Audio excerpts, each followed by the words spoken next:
lights are shining bright, I feel so high. New York City, you look brand new. I can see you from a new point of view, yeah. I can see you from a new point of view. Hang-ups used to bring me down. A twist of fate turned it all around. Hello and welcome to the Weekly Stuff Podcast with Jonathan Lack and Sean Chapman.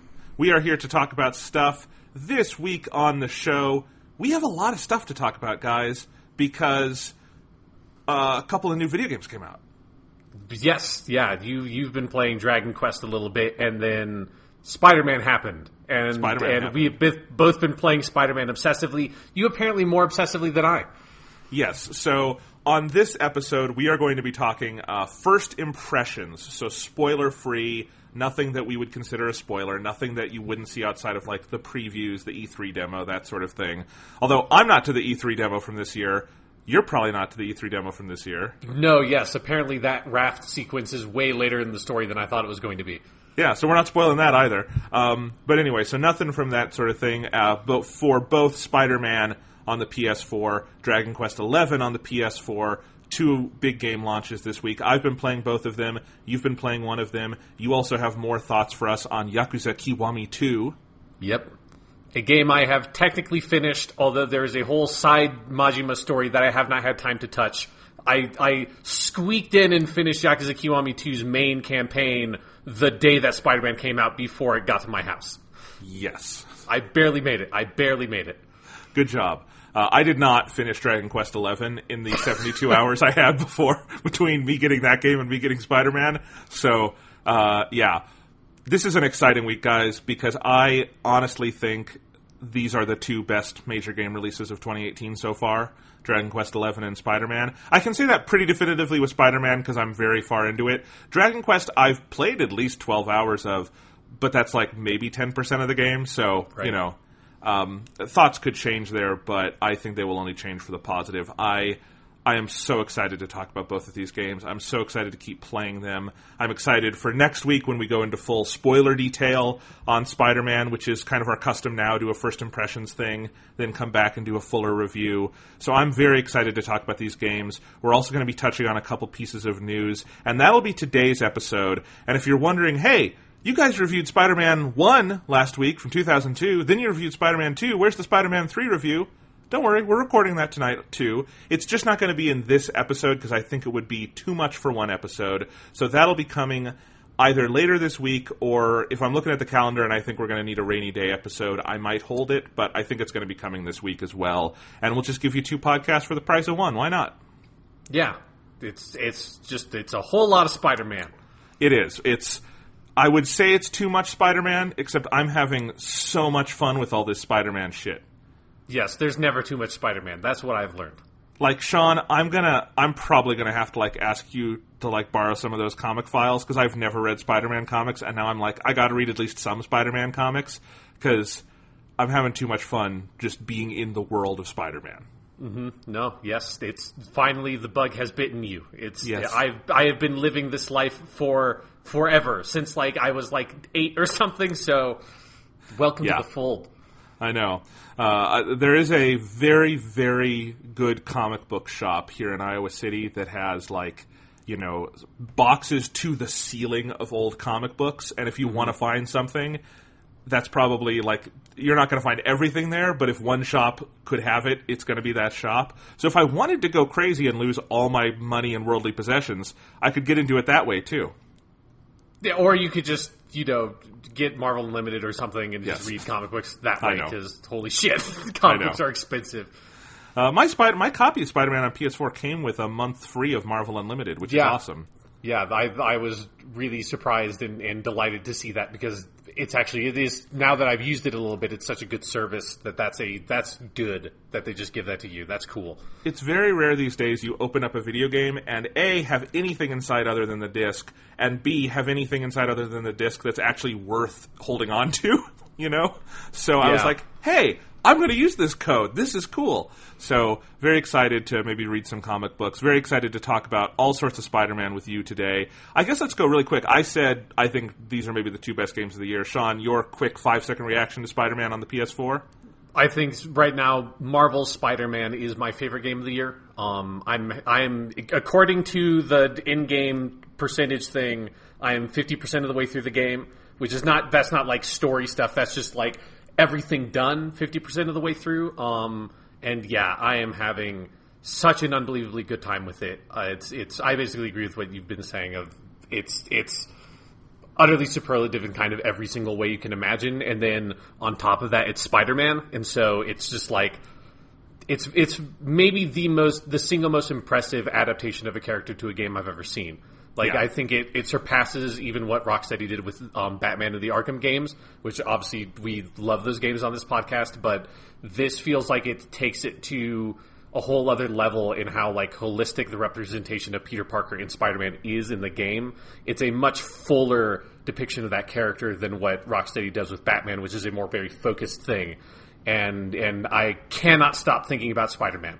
Ever since I started playing that game, it's just in my head fucking constantly.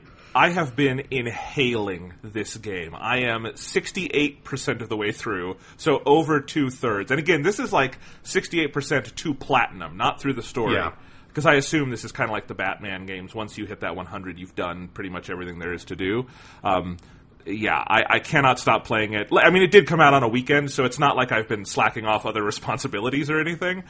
A little bit. I have some Freud I'm supposed to read, and I'm sorry, Spider-Man comes first. That's how the dice rolls sometimes. I was supposed to read some of Benjamin Franklin's autobiography, and I read some of it, but then Spider-Man happened. So I was like, well, yeah. I can read that later. Let's be honest, Sean. Would you learn more about the human condition reading Freud or playing Marvel's Spider-Man on the PS4? Playing Marvel's Spider-Man on the PlayStation 4. Yes. Easily. So for all you kids out there, play Spider-Man. And I'm not dissing Siggy when I say that. I love some fucking Freud. He's my guy as far as it comes to psychoanalysis. But it's Spider-Man all day long. You say this is the best adaptation of a character to a video game. Wait until we get Insomniac's Sigmund Freud in 2020. It'll be a high octane open world action adventure game starring Sigmund Freud, and I don't know. Actually, you could do that. He'd just like travel into people's dreams, and there'd be giant penises and stuff. It'd be great. His phallus buster attack is so cool. The animation for it. Yeah, all of his different unlockable suits, I think, would be really exciting. All right. Let's go ahead and move on. Sean, my stuff this week is video games. I don't really have anything else. Is your Same stuff... with me. Yes, okay. 100% me. I have just been in an utterly irresponsible amount of time over the past week just only playing video games. Same here, buddy. Same here. It's okay. It's actually been a while since I played video games heavily. Because over the summer, I played Octopath Traveler, and then I fell off, and it's been like at least a month since I really sat down and played a video game. So I'm happy to be back in the zone. So we're going to skip the stuff for now. We'll get to that. I'll talk about Dragon Quest, you'll talk about Yakuza, then we'll talk about Spider-Man together. Let's do two quick pieces of news. Do you want to do the infuriating piece of news first, or the awesome piece of news first? Let's do awesome, then infuriating, and then we can go back up to awesome. I think that sounds good. All right, awesome piece of news first. Doctor Who, our favorite TV show, returns to televisions worldwide on Sunday, October 7th, the day before my birthday. It is moving to Sundays instead of Saturdays this year. Doctor Who has been airing on Saturdays in the UK and now the US since the year 2005, ever since it returned to televisions with Christopher Eccleston. So this is kind of a big change, moving to Sundays. In the United States, there will be a global premiere on BBC America, with the premiere airing simultaneously with the UK. So for us, that's going to be early afternoon. For the UK, I assume that'll be early evening. And I know other countries are getting this too. I didn't look up all of them. Australia usually gets a simulcast, so I know we have some Australian listeners. So it seems like everybody is going to get to watch the premiere on October 7th. The premiere is titled The Woman Who Fell to Earth. Outstanding David Bowie reference there. I am thumbs up on that title for the premiere. And it tickles me that this is coming out the day before my birthday, and our first podcast with Jodie Whittaker as the Doctor will be coming out on my 26th birthday, and I could not ask for a better present than that, so I'm happy. There you go. It's Doctor Who and our birthdays. It's fate intertwined. It's very disconcerting. I'm super excited. I don't think there's like a huge amount to talk about with this other than Doctor Who's finally coming back, and we need to look at our schedules and figure out how we're going to time watching the episodes and when we're going to record and everything. But we are going to be pirating the shit out of them this year to watch them on the UK schedule. That's what we're going to be doing. I'm just going to say it. If people wonder how are we like talking about Doctor Who while it's air, that's how, because there's no way we could get this out on Mondays if we waited until Sunday night. Yeah. So I hope I don't get in trouble for that. But, we spend so much money on Doctor Who. Oh, yeah. Like, I'm going to give them their money when the time comes. But yeah, we have a fucking podcast to record. Yes, they can see my Doctor Who physical media collection, which got so large that I have now had to transfer it into a DVD binder because I didn't have room for all the boxes. So I think I don't feel that bad. I think it's okay. Yeah.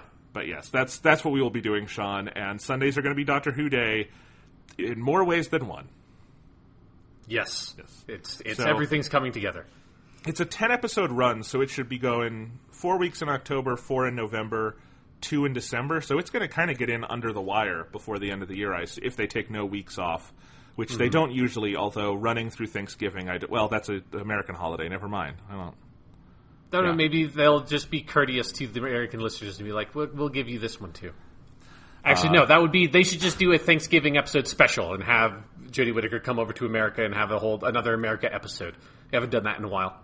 They should have her go back in time and encounter the settlers and teach them the meaning of love and have them not kill all the Indians.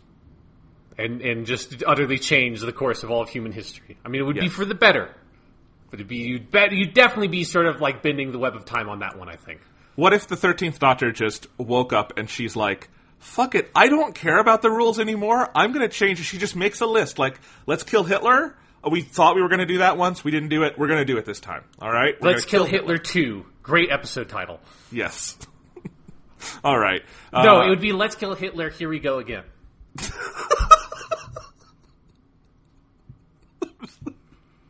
This is going to derail the episode. Yeah. Does Meryl Streep get to guest star in that episode?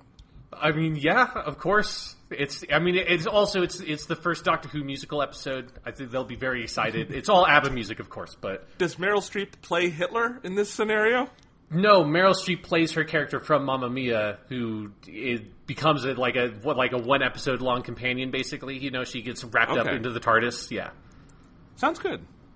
I'd be down for this. Yes, I have not seen Mamma Mia. We have expended everything I know about Mamma Mia by saying Meryl Streep, ABBA, and Here We Go Again. Okay. It is... I do think, I have not seen the new Mamma Mia, because, but I do appreciate that movie so much because it's given us a new, landmark sequel title, because you can put Here We Go Again after any movie title, and it's funny, and it's great. It's the squeakquel of 2018. It really is. We've been relying on the squeakquel for too long. Yes, it's the dawn of a new era. All right. So that is the awesome news. We're getting more Doctor Who. The stupid news, the infuriating news. You guys might have forgotten because it's very weird that this is even happening. But Netflix is making a Witcher series. They have bought the rights to the Witcher books. I don't know if that includes any game specific stuff. I would assume not. But in any case, they have rights to the Witcher universe in some form, and they're making a Witcher TV series, and it's getting close to shooting, and they have just announced who they have cast as Geralt, and in maybe the worst piece of casting I have ever heard of. This is like George Clooney as Batman levels of, what the fuck are you doing?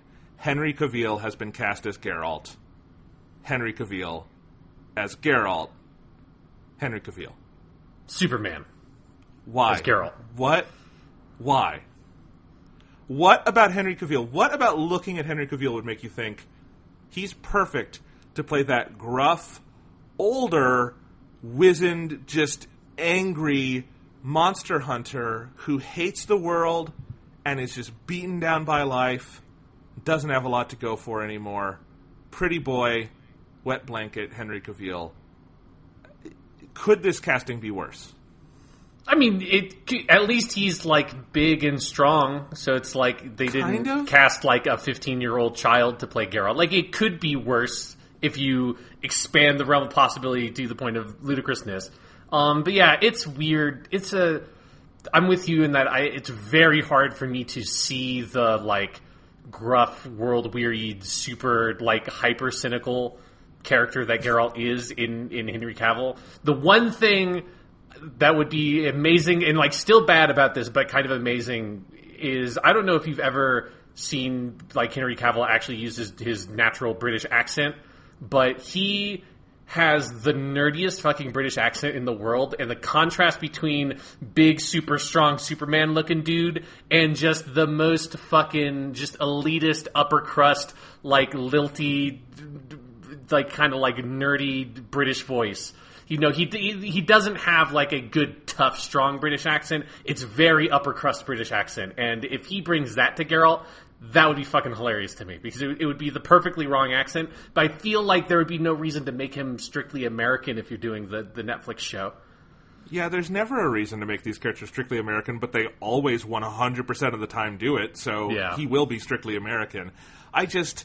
It's bad. It clearly, if anybody involved in this show has cracked open one of the Witcher books, or, I don't know, seen the cover of one of the Witcher games, I would be profoundly surprised. This is clearly a case where they bought this property because they wanted to make their Game of Thrones, and they said, what is a property that is vaguely Game of Thrones-esque, and by Game of Thrones-esque, fantasy that's kind of dark, and someone said, oh, have you heard about this game, The Witcher?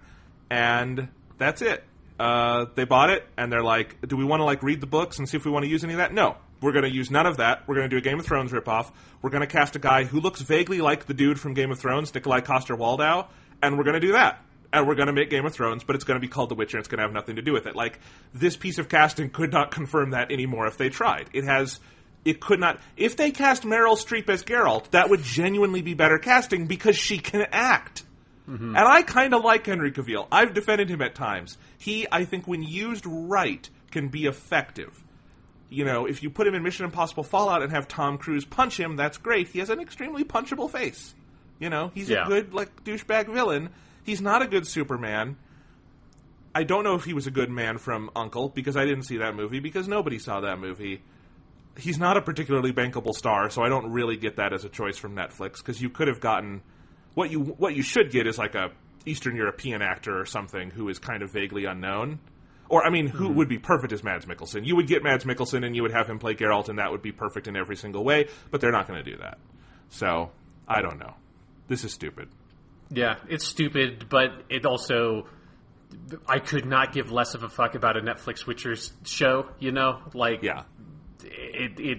We talked about it a little bit before we started recording, but every time I think about the fact that show exists, which is very rarely, I'm just confused by it, and it's like, well, I guess that's a thing that's happening. That's fine. Okay. Yeah, again, if they had cast someone like, I said Mads Mikkelsen because just off the top of my head that sounded good, but someone interesting who felt like they fit the part, I would be vaguely curious, because I think there's plenty of room to make a great Witcher series. Oh, sure. I think a Witcher television series is actually a supernatural fit if you wanted to actually do the material. And if you were actually doing the material, I also think it could be a pretty solid hit in the way Game of Thrones did its material and did it faithfully and made a good show from the ground up and became a hit organically from the ground up. I have no sense that they're going to try that with this. It sounds like, you know, studio mandated casting from people smoking cigars in the top of a, you know, New York penthouse who've never heard of this series. And they're like, who's hot right now? Get that Henry Cavill guy. We want it. Like, he'll keep the mustache. We're not going to CGI it out. Damn it, you hit the mustache joke before I was going to hit it. What was your mustache joke going to be? I mean, it was basically the same thing, just some sort of vague joke about, well, he can keep the mustache because it's Geralt and he's unshaven. It had more punch in my head. All right, that's fine. This is stupid news. That show's going to suck. Let's go ahead and move on. Sean, do you want to take Yakuza Kiwami 2 first and follow up from what you told us last week? Yes. So, you know, quick recap of last week. I really enjoyed the setup of the story, which is sort of a Eastern Yakuza guys, which is, you know, Kiryu and the Tojo clan versus the West and the Omi alliance, and you have Ryuji Goda over in the West, he's the other dragon, so it's the two dragons of the East and the West of the Yakuza facing off. Great setup. It goes in a bunch of crazy fucking places. Like, the ending of this game is utterly ridiculous in kind of the best ways possible. And so all that stuff is great. I love the sort of modernized Yakuza 6 engine and the way the combat has evolved. I think particularly once you get the later game abilities, the combat is a lot of fun, and it's probably the best combat between this Yakuza 0 and Yakuza Kiwami, which are the other ones I've played. This is the best combat in these games so far for me. And the other stuff is... And I guess the other stuff I just want to talk about, which is mainly what I'll just talk about on the podcast this time, and probably address some of the bigger story stuff at Game of the Year, because this is going to be on my top 10. I think it's just fucking awesome. But some of the shit in this game that is so amazing are the weird little side things and the little bits of humor and just the way that the Yakuza team sort of touches up the world with the quirkiest, most ridiculous shit. And there's just parts of this game that I laughed so hard at. Some of the funniest stuff I've ever seen in the game. And maybe the best is there is a whole running mini game. I guess there are two big mini games in the game. And I talked about last time the Cabaret Club mini game, and that one's awesome. It comes from Yakuza 0. The story is a sequel to that game's mini game story from Yakuza 0, and I have finished that, and it does everything you could ever want a sequel to that bizarre storyline to do, and they bring back all these old characters and do all this great goofy shit with it. The other big ongoing minigame that has a whole story associated with it is this thing that is almost like a very light real-time strategy thing where you're kind of have to command units and defend these locations. And the minigame itself is fine. What's special about it is the story around it is you are working with Majima, who is the big, crazy, ridiculous, kind of almost Joker-esque Yakuza character from Yakuza 0, who's the other protagonist from Yakuza 0. He has bought up this whole construction company and named it Majima Construction, and he has taken hold of this plans to renovate this whole area and make this nice upper class kind of Kamurocho apartment section called Kamurocho Hills. And so while he's trying to build that up, a rival company comes in and they hire these other guys to try to destroy all of your equipment. And so the mini game comes in of you hiring people up, kind of leveling them up and doing this light real-time strategy kind of tactics thing to guard your equipment while they kind of come in and try to destroy it. And all the sort of villains or the guys that come to try to break all your shit are played by very old Japanese professional wrestlers. And they are they have the guys scanned in, and it's their faces, and it's the vocal performances. And I don't know a lot about Japanese professional wrestling, but I just kind of vaguely enough of hearing about it around the edges to kind of recognize some of them enough to where I was like, wait, is that Tenryu guy? Is that fucking Japanese professional wrestler I saw in some weird YouTube clip? Oh yeah, 100%, that's that dude. And so you just have all these old crusty ass fucking Japanese professional wrestlers come in, and as you defeat them, they kind of join your team, and you get all these little scenes with them, and they're just the most amazing characters in the world. Because if you've ever seen or professional wrestling or seen interviews, particularly with old professional wrestlers, you know that the what happens to them in terms of their voices and their looks and their kind of personality, they become so grizzled, they become so weird. It's kind of like old boxers, where anyone who has that kind of really physically, intensive job for that long, they just get these really interesting sort of characters to them. And so you have these just super grizzled ass old Japanese dudes that have the most fucked up voices of just and you can't understand anything they I understand Japanese, I can't understand half the shit they say. And so that leads to maybe, in a weird way, my favorite part of all of Yakuza Kiwami 2 is that you unlock a scene once you get enough of those guys on your team where you all go out and you go to this fancy French restaurant and all have to order food together. And it's this 10-minute long fucking skit of Kiryu and these three old weird Japanese professional wrestlers all trying to order from this fancy French menu, and they all start arguing with each other about you can't read this, you don't understand anything that's on this menu, you're just a big idiot. And it's no, I'm going to order this thing, and it's the blah, blah, blah, blah, blah, blah. It's I can't even understand what you're saying because your voice is all gruff and weird, and they're just all sniping at each other, and it just builds and builds. It has this amazing fucking punchline, and it's just one of the funniest things I've seen this entire year is this ridiculous skit that just goes on, and it's so funny, and that's the kind of stuff about Yakuza as a series that is maybe my favorite. Like, I think they have really talented storytellers in terms of, like, the serious stories that happen in the sort of the main part of the game, and their character work is fantastic, and all that stuff is great. But it's that weird shit you find around the edges that just makes me dig and dig and dig into every single corner of these games. I spent 50 hours playing Yakuza Kiwami 2 over the past week, which is holy shit.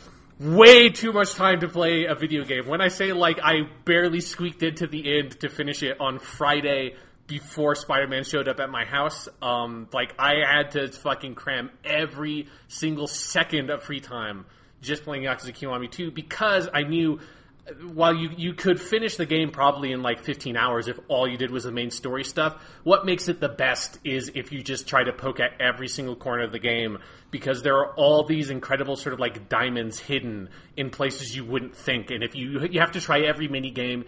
I know how to play Mahjong now. That's a thing I learned by playing Yakuza Kiwami 2 because there's a sub-quest associated with Mahjong. Eventually, I'm sure there's going to be, because Shogi is in all of these games and they've never made me play Shogi yet, eventually I'm going to learn how to play Shogi, which is basically Japanese chess, entirely because there's going to be some fucking dumb thing in a Yakuza game that's like, well, I guess I have to learn how to play Shogi now. This is my life. So I'm waiting for that to happen. Yakuza Kiwami 2 is awesome. The Yakuza games are amazing. I am so excited for Yakuza 3, the PS4 re-release, to come out. I don't think they've said when it's released, but for the West, but it's already out on the Japanese PlayStation Store. And then also I still have a whole big thing in Yakuza Kiwami 2 to finish, actually, which I haven't even started, which is they have a whole side quest thing you unlock at the end where you play as Majima, and it's a sequel to Majima's side of the Yakuza 0 storyline that has Miyuki Sawashiro's character from that game makes a returning appearance, I know from a trailer, in that sort of side story. So once I finish Spider-Man, I'm going to have to jump right back into Yakuza and finish that stuff up. But for now, Yakuza Kiwami 2 is awesome. If you haven't played any of the Yakuza games yet, start with 0 and start working your way up. But know there's good stuff ahead of you if you do. Awesome. So you said you've learned how to play Mahjong playing these games, right? Yes. Mahjong is basically poker. I had never known that, but it's basically poker. Well, then you should go see Crazy Rich Asians, and the big movie that's out now, and you can be the one white guy in the theater who knows what's going on during the climactic Mahjong scene with Michelle Yeoh, because it's a phenomenal scene, but I don't know if you followed the conversation online. There are a lot of people in like America who are like, I'm not sure what's going on in the I know it's a really good scene. I don't know how Mahjong is played. It really helps if you can read Japanese, because a lot of the tiles is like, if you can read like the cardinal directions and numbers and stuff, that helps a lot to understand it. And when I say I know how to play Mahjong, I mean like I understand the rules of Mahjong, not that I am good at Mahjong, right? Yeah, just like I know how to play poker, but I'm not going to go win money in Vegas. Exactly, yes. Yes. I can play Mahjong competently enough to clear a video game challenge in Mahjong, which is not being good at Mahjong. Awesome. All right. Well, I am going to talk about the other game I've been playing this week that's not Spider-Man. A game that could not really be more different than Spider-Man, except that it instills a similar level of joy in my heart. It's just not the same kind of sugar-high joy that Spider-Man is, and that is Dragon Quest XI, Echoes of an Elusive Age. It's for the PS4. It's also, they put it out on PC, and I keep forgetting that. But if you have, if you don't have a PS4 but you play games on a PC, it is there too, which is cool. That's I would not have expected that game to come out that way, but I'm glad that it did, because more Dragon Quest is good. Dragon Quest is awesome. We will talk about this game and the Dragon Quest series in a second, but I want to start, Sean, with something only semi-related, which is we need to have a quick chat about this ludicrous tendency in the PS4 generation to take great video game cover art like this and hide it as a reversible cover and actually show you bad video game cover art like this. And I'm showing it to you right now on camera, but you can go look this up online. And this has been happening a lot. Dragon Quest did this. Spider-Man did this. 2 games this week. Dragon Quest Builders did this on the PS4. Doom did this. God of War did this. There's others that I think I'm forgetting. I don't get it. I do not get this did not happen in previous generations.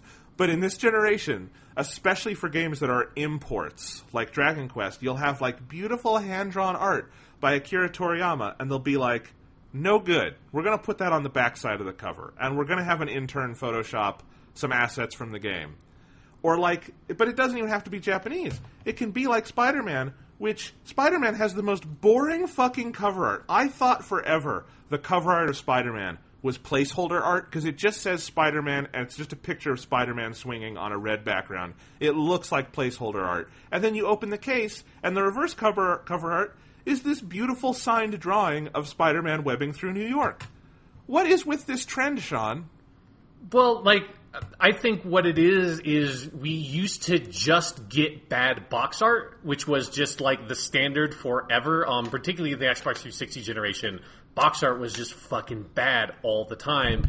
Now we have bad box art, but they give you the good box art that, like, marketing assholes don't want you to have, and it's on the inside. So I think it is a net positive, because you used to just be saddled with the bad box art, and you didn't think about it because it was the only choice you had. Now that you have a choice, you realize, fucking most box art is fucking terrible. And I don't know why America, because it is, like, usually Japanese box art is good and European box art is good. Like, this is it's almost like a North meme. American. Yeah, it's almost like a meme in video game discussions at some point to just, like, point out. I think, like, maybe the biggest example is if you look up Eco, the PS2 game, you know, the precursor to Shadow of the Colossus. That one is very infamous for having, like, beautiful box art in the Japanese and European markets, and then when they brought it over to America, it's just the, like, lamest fucking, like, mid-2000s CG character bullshit you've ever seen. So yeah, I don't know what's up with American marketing departments. I don't know if maybe it's up with Americans. I don't know. I am, like, heavily suspicious of marketing in every aspect of my life, and so I just assume that the marketing people are idiots. Because my brother also works in marketing now, and he's a dummy. So they have to all be dummies. But yeah, like, Sean, that's what it seems like. Here's the thing, to me. The funny part of this is, so the Nintendo Switch is out now. And Nintendo games have traditionally always had good box art. They've never had this problem. Nintendo does its own thing. They generally don't alter the box art for the North American release. And so what's happened is you're starting to get these ports of games onto the Nintendo Switch, right? And when games come to the Nintendo Switch, they just use the good box art. Like Doom, when it came over to the Switch, they just used the good reverse box art. They never used that horrible, like, Doom Marine just dumb pose that's on the main, like, PS4 box art. They just used the good one. When they brought Dragon Quest Builders over to it, they didn't use the bad North American art. They used the actual Akira Toriyama illustration from Japan. I assume when Dragon Quest XI comes to Switch, which is planned someday in the future, they're going to use the real cover art. And Nintendo games sell very well. They sell very well, particularly in physical copies, because people really like there's a culture among that with Nintendo fans.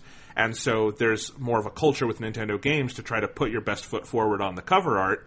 And it clearly works for them around the world. So it's a trend that baffles me. The Dragon Quest XI one is particularly infuriating to me right now, because there might be no moment in history in which Akira Toriyama's art is more popular in the United States than it is right now, with a bunch of adults with disposable income watching Dragon Ball Super so much it crashes Crunchyroll on Saturday nights. And you hide the clearest link this game has to that super popular thing so you can make it look generic. I really would love to hear the marketing doublespeak bullshit around this that would explain that, because it is a baffling decision. I mean, no skin off my back. They included the actual cover art. I never have to look at the photoshopped one, but it's funny to me. I really don't understand this as a trend.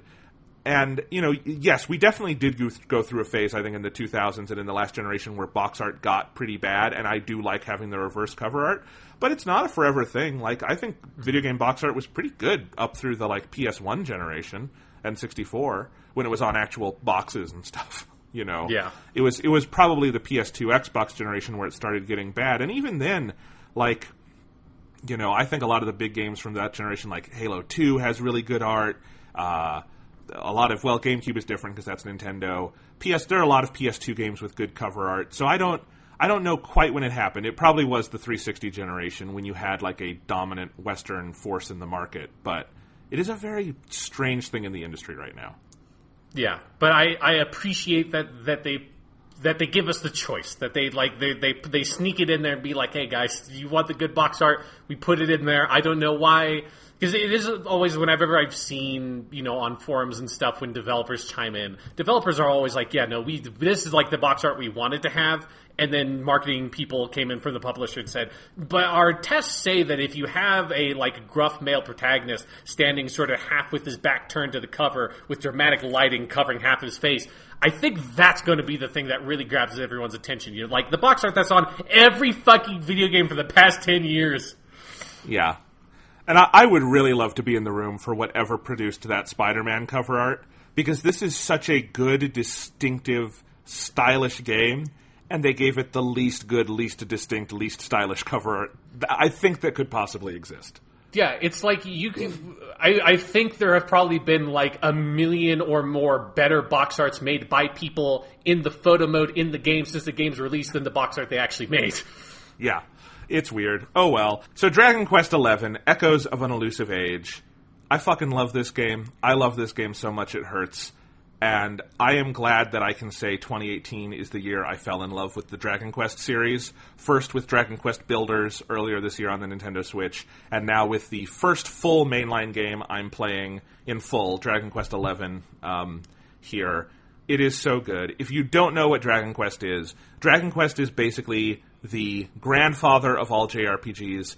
And I mean that both in the sense that it is essentially the original progenitor of the genre as we understand it today. Dragon Quest, released as Dragon Warrior over here, predates Final Fantasy. It is basically the birth of that genre as we understand it. But it is also the grandfather of the JRPG in that it is the series that is sitting on its front porch, in its rocking chair, doing its own thing. It does not care what's going on with technology outside. It doesn't care what the kids are into. It is there when you want to come over and hear a good story and just spend some time with a guy who is old and happy and content and wise and wants to share stories with you. And he's probably going to tell those stories very slowly, but he's going to do it with charm and wit. And that is why Dragon Quest is the grandfather of the JRPG. That is how I think of it. And Dragon Quest XI absolutely lives up to that, although it is also technologically superior, and we will talk about that in a second.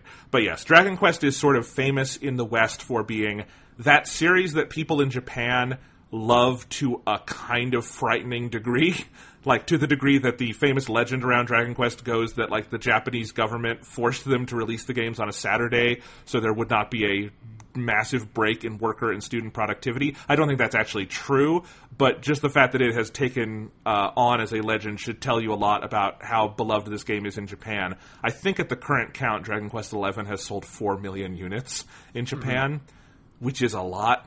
Japan's not that big, so 4 million is a lot.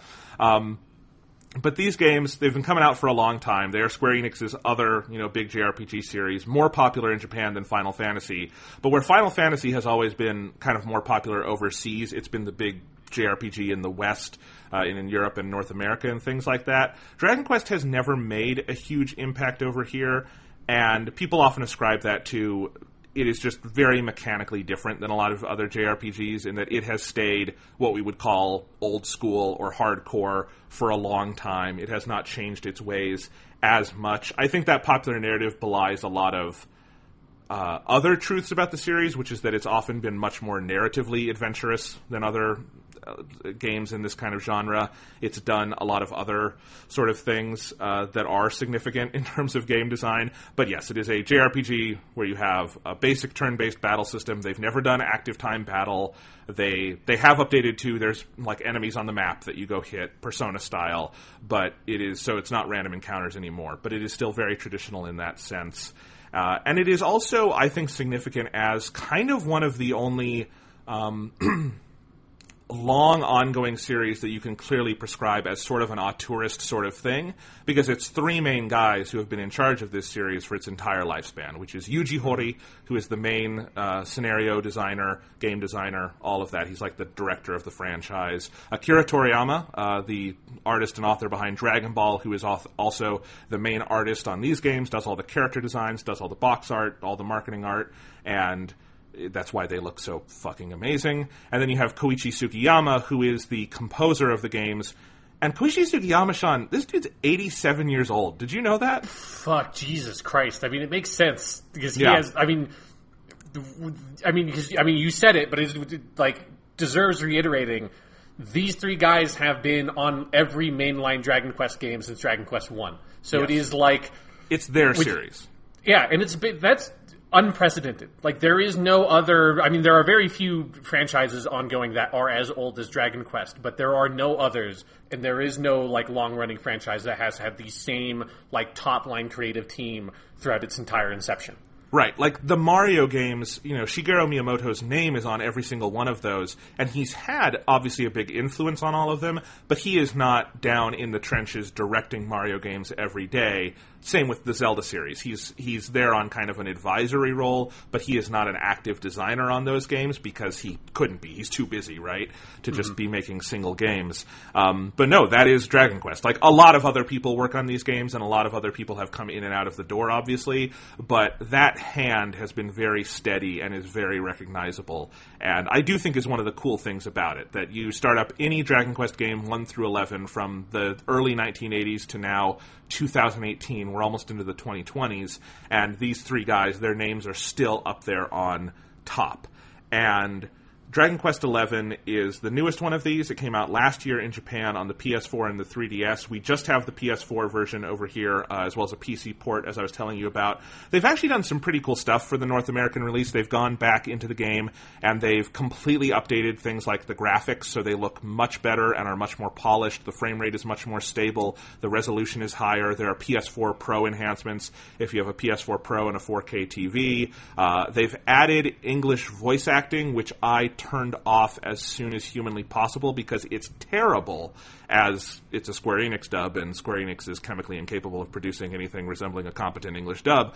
But it is there if you want it. In Japan, it has no voice acting, so if you turn off the English voice acting, there's no voices. That's another thing, Dragon Quest doesn't need your fucking voice acting. It's got its text, it's got its music, it's got its Akira Toriyama character design. That's plenty. Voices would be too much. That would be sensory overload for this series. So, but they've added all of that stuff, so that's nice. But yes, let's talk about the game itself. Dragon Quest XI is... What is the name of the realm in this game? It doesn't say on the box. That makes me sad. Oh, well. It's Erdrea. It's I have Erdrea. Wikipedia up.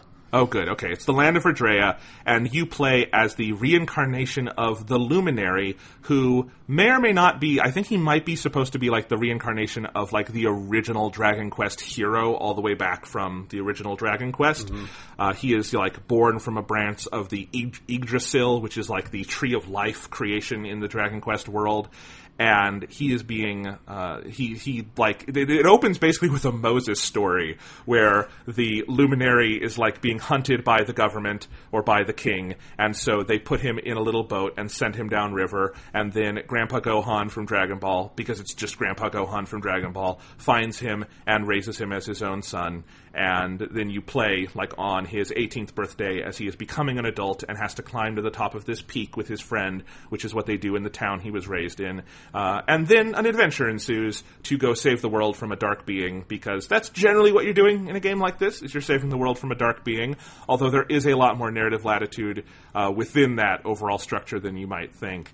And yeah, that's the basic setup for the game, but what I've found playing this and playing Dragon Quest Builders, and where I've kind of fucked around with other games in the series, is a basic explanation of like the plot or the mechanics of these games does no justice to them. You really have to play it to understand the charm, because these games are endlessly charming. I find Dragon Quest XI bewitching to play. It is a beautiful game. I think it's one of the most gorgeous games ever made. I think it is one of the most graphically impressive games on the PlayStation 4. It is a beautiful sounding game. I think Koichi Sugiyama's music is amazing. I think the character designs are amazing. I think the writing is consistently surprising and sharp and witty and emotional and soulful. It is just such a pleasure to be in this world and walk around it and talk to people and look at things and listen to things and engage with the battle system, which is basic in some ways and very, very deep and interesting and complex to engage with in other ways. The overall thought that's kept coming to mind as I play Dragon Quest XI is still waters run deep. You know, this is a game that, and the series as itself, sort of looks still and stable and maybe immobile on the surface, and then you really engage with it and you drill down into it, and there's so much going on there. And I wanted to ask you about that, Sean, because you kind of got on a Dragon Quest kick a little bit last year, didn't you? Yes, I played Dragon Quest 1 in their entirety in Japanese, and I got like halfway through Dragon Quest 3 before I was like, I can only spend so much of my life playing emulated Japanese Super Famicom RPGs, and before I have to burn out. And so eventually I want to get back to that project.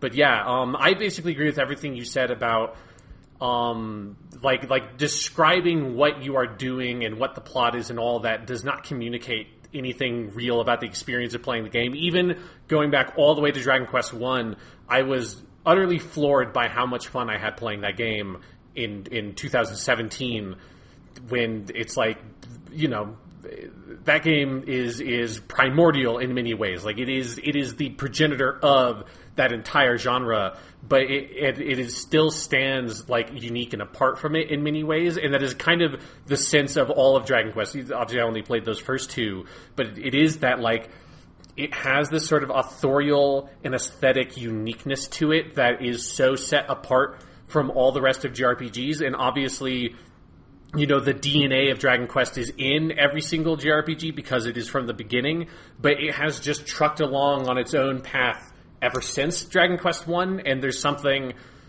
so incredible about that, and it does have this overall aesthetic kind of cumulative impact that is so much more than the sum of its parts. Yes, and a lot of what we're saying so far, I think you could apply to any game in the series. You know, throw a dart and pick, like, I don't know, Dragon Quest 6 or something, and you would get a lot of this, right? But let's talk about what makes Dragon Quest XI in specific special. I have had two specific theses on this game so far, and they're basically the same thesis, but I'm just going to express them in two different ways. The polite way to say it, or maybe the more, like, put-together way to say it, is that if you've ever wondered what it would be like to play an old-school JRPG, like an older Dragon Quest, Final Fantasy kind of game, made in 2018 with 2018 technology and a lot of 2018 visual sensibilities and things like that, Dragon Quest XI is that game. This is not a game that is cutting corners technologically. This game is a full 32 gigabyte install on the PS4. This is not like, you know, Gravity Rush or Persona or one of those games that's that you get on the PS4 that is not really using the power of the system. This is using the power of the system. It is a big, gorgeous, spacious game. It has it's cel-shaded, but the resolution of the textures and everything is still extremely high,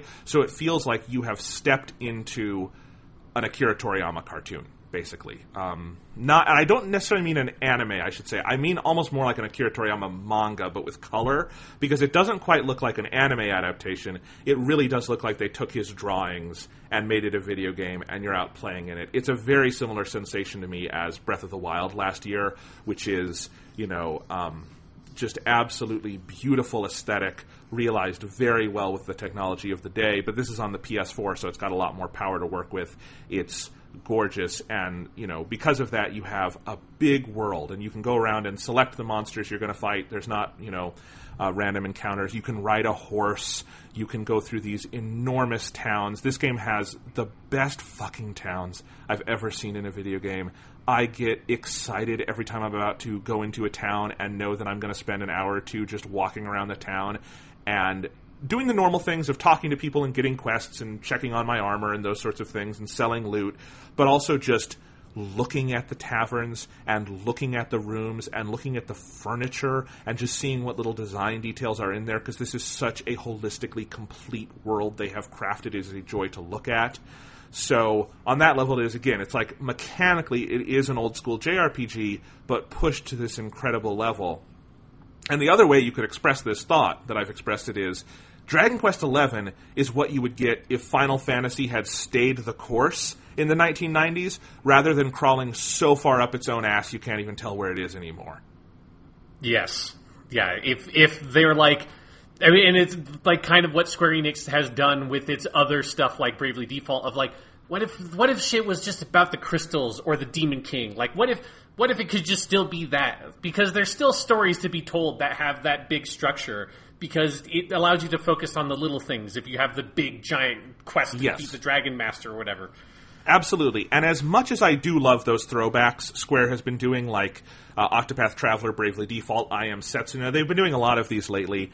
The difference is Dragon Quest XI is not a throwback. This is what they've been doing the whole time. There wasn't a break and then they're like, let's make an old school Dragon Quest game. This is an evolved version of the genre as it existed primordially in the 80s. And that's what I mean about, like, what if Final Fantasy didn't crawl up its own ass? I don't mean what if Final Fantasy stopped innovating. Because Final Fantasy has had innovations since the 90s that I think are really cool and really valuable. You know, there are things like the battle system in Final Fantasy X is still extremely influential on the entire genre. Up to and including now, Dragon Quest XI basically borrows a lot of elements of it, and I'm sure other ones in the series have too. So it's not like the series has been worthless. I've liked a lot of Final Fantasy games. I put Final Fantasy 15 on my number 2 on my top 10 that year. But I'll tell you this. In the 12 hours I've spent with Dragon Quest XI, I have felt more going through this narrative and meeting these characters and seeing this world than I have in 60 hours with any Final Fantasy game, including and post Final Fantasy VII. Because this game is not about the gimmicks and creating the craziest world you can have and about putting zippers everywhere you can put zippers. It is about having characters and a world and a story and emotions. And I think it is something the genre can get away from when you're trying to kind of run away from what the genre is. And that's not true all the time. Persona, which we love to death, is obviously a beautiful evolution of this entire genre, but I also would say it understands the fundamentals maybe better than a lot of the competition. And Dragon Quest XI is all fundamentals. And so playing it, it really is this joy of just getting all those fundamentals evolved over decades and decades of making these games with just this beautiful artwork, beautiful visuals, those big, vast towns to explore, these amazing characters you meet, and it's all so unassuming. Everything you run into in the game is not trying to wow you the first time anything happens. It's presenting you with a world and a story and characters and letting you get to know them over time. Like, none of these characters are instant hits. There's no characters who you see and you're like, this is my favorite character of all time now. But there's already a couple where I meet this character, and then I spend 5 hours with them, and I realize I kind of am starting to love them like I love a person. It's just so well done on that level. And again, I'm not that far into the game. 12 hours in Dragon Quest XI is fucking nothing. I don't even have the whole party yet. Like, I have enough for a 4-person party in the battle system, but there's 7 characters and I have 5. So I've still got a bit to go before I'm even, rocking the full Dragon Quest XI party. One thing I should note about the overall, design of the game that I do think Westerners should know is that if you really have an aversion to MIDI music, you should not be playing Dragon Quest games. Dragon Quest XI its music sounds like it was done for the PlayStation 1. The series has not really evolved beyond that. Like, that was kind of the last time they majorly updated the music. So it's got this, MIDI synthesized score that sounds pretty old at this point. I love it. I think it's really cool. I think it's very charming. I think it works with the overall aesthetic of the game. I felt nostalgic for it, not because it's the same compositions, but just because it sounded similar to Dragon Quest Builders. And I'm like, oh god, I loved that game so much. I want to go play Dragon... No, I'm playing Dragon Quest XI. I can just keep playing this one. But I have seen, that is one thing that a lot of people, when they pick up this game, they're like, why does the music sound so old and outdated? And I do think it's a choice. Like, there is already a symphonic soundtrack out in Japan that you can, download here that is, all the music from the game done live with the Tokyo Philharmonic Orchestra, and it sounds gorgeous. So clearly there's not a budget limitation here. I think if they wanted to do a big symphonic soundtrack for Dragon Quest, nobody at Square Enix is going to tell them no. I think it is very clearly an artistic and aesthetic choice, and I like it a lot. I think it's charming. I think it's just so much of what these games are and what this game is.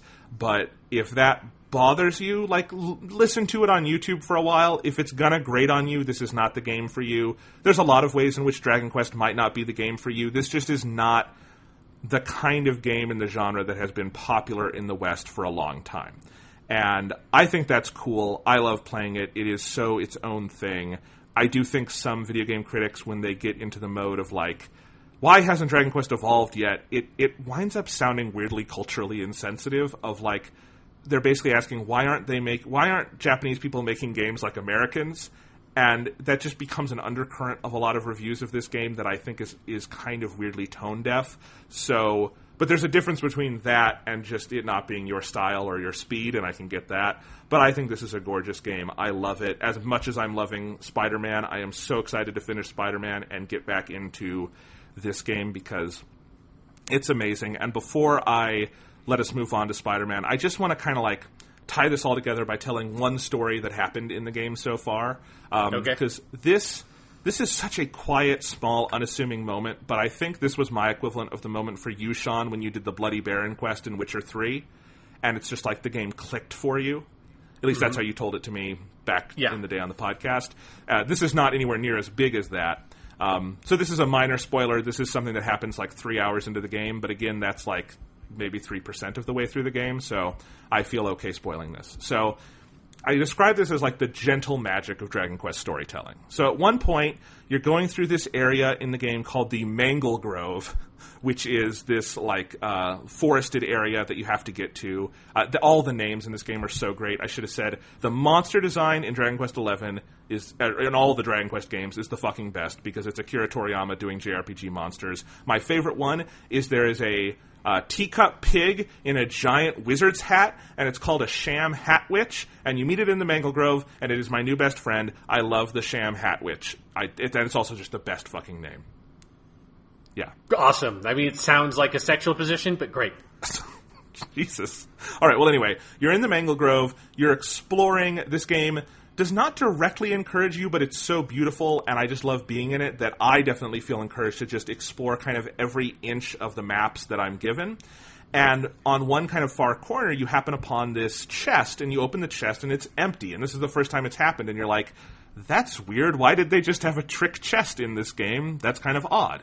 And you move on, and later you go make camp at this house, and it says this is the woodcutter's house. But conspicuously, there's no woodcutter at the woodcutter's house. There is, however, an adorable dog, and the adorable dog follows you around, and it barks, and it just like, once you meet the dog, it's just following you, and that's really cool. And you poke around the woodcutter's house, and you find that there's this plant. It's a leaf of the Yggdrasil, the tree. And when you see these in the game, your luminary ability allows you to like see beyond your own cognition, and it like gives you this flashback to things that happen in the area. And the flashback here around this Yggdrasil branch is you see that the woodcutter was every day he went out and rebuilt this bridge, and every day a tricky devil, this little monster, came and broke the bridge. And the woodcutter and him are locked in this like Sisyphean struggle together. And finally, the tricky devil gets mad and transforms the woodcutter into the dog. The dog you've been playing around with is the woodcutter. And you realize that the tricky devil is hiding back in that empty chest you saw earlier. And the only way to proceed is to fix this bridge. And the only way to fix the bridge is to have the woodcutter with you. So you go back to the empty chest, and you find the tricky devil, and you kill the tricky devil, and you restore the woodcutter, and he's very grateful, and he goes and he builds you a bridge. It is just this little slice of story. It's so charming. And while it is all technically required to continue with the game, like this is not an optional side quest or anything, the way it's encountered feels entirely player motivated. It does not feel like there was an icon on the map and you went over to the icon and it says, oh, hey, there's a bridge that's out and there's no woodcutter here. What are we going to do? There's none of that. It's you went around the world and you kind of put things together, and without even knowing it, the game had put all the pieces there for you to continue with the story, feeling like you're just discovering things out on an adventure. And there are better examples of that in the game that I don't want to spoil yet. There is a narrative moment, there's a significant narrative turn that happens around hour 7 that floored me. Just one of the best pieces of storytelling I've ever seen.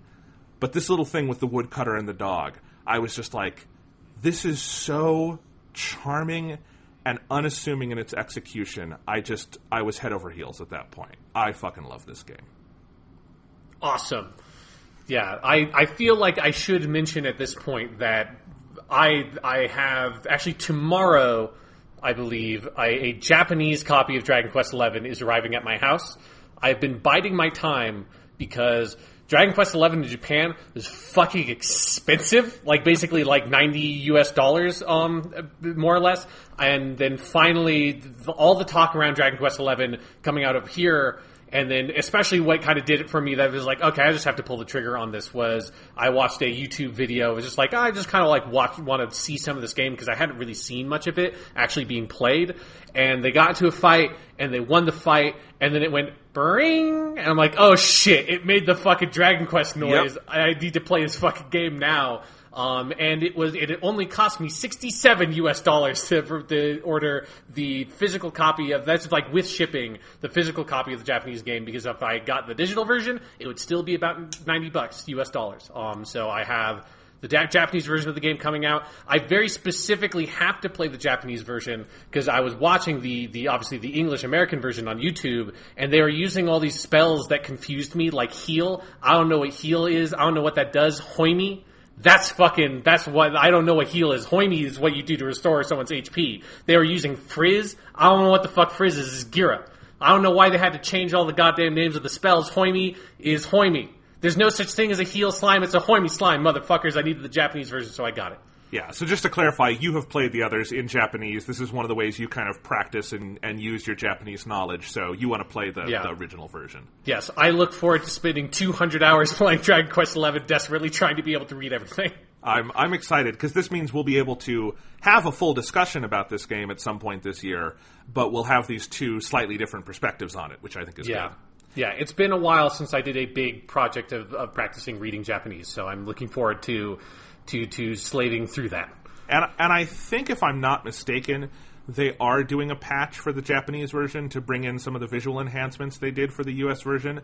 Maybe I heard that in a dream, and it's not true, but it sounds like it would be. I don't know why they wouldn't do that. Yeah, it would be weird if they didn't do that. Regardless, I need Hoimi. I can't deal with heal. Yes, it just doesn't do it for me. Clearly, for all the people of the island nation of Japan, the original version was just fine. So I think you'll be okay. There are 4 million people that very much enjoyed that version of the game. Yes. And it cannot be stressed enough how much Akira Toriyama just should do the art design for everything.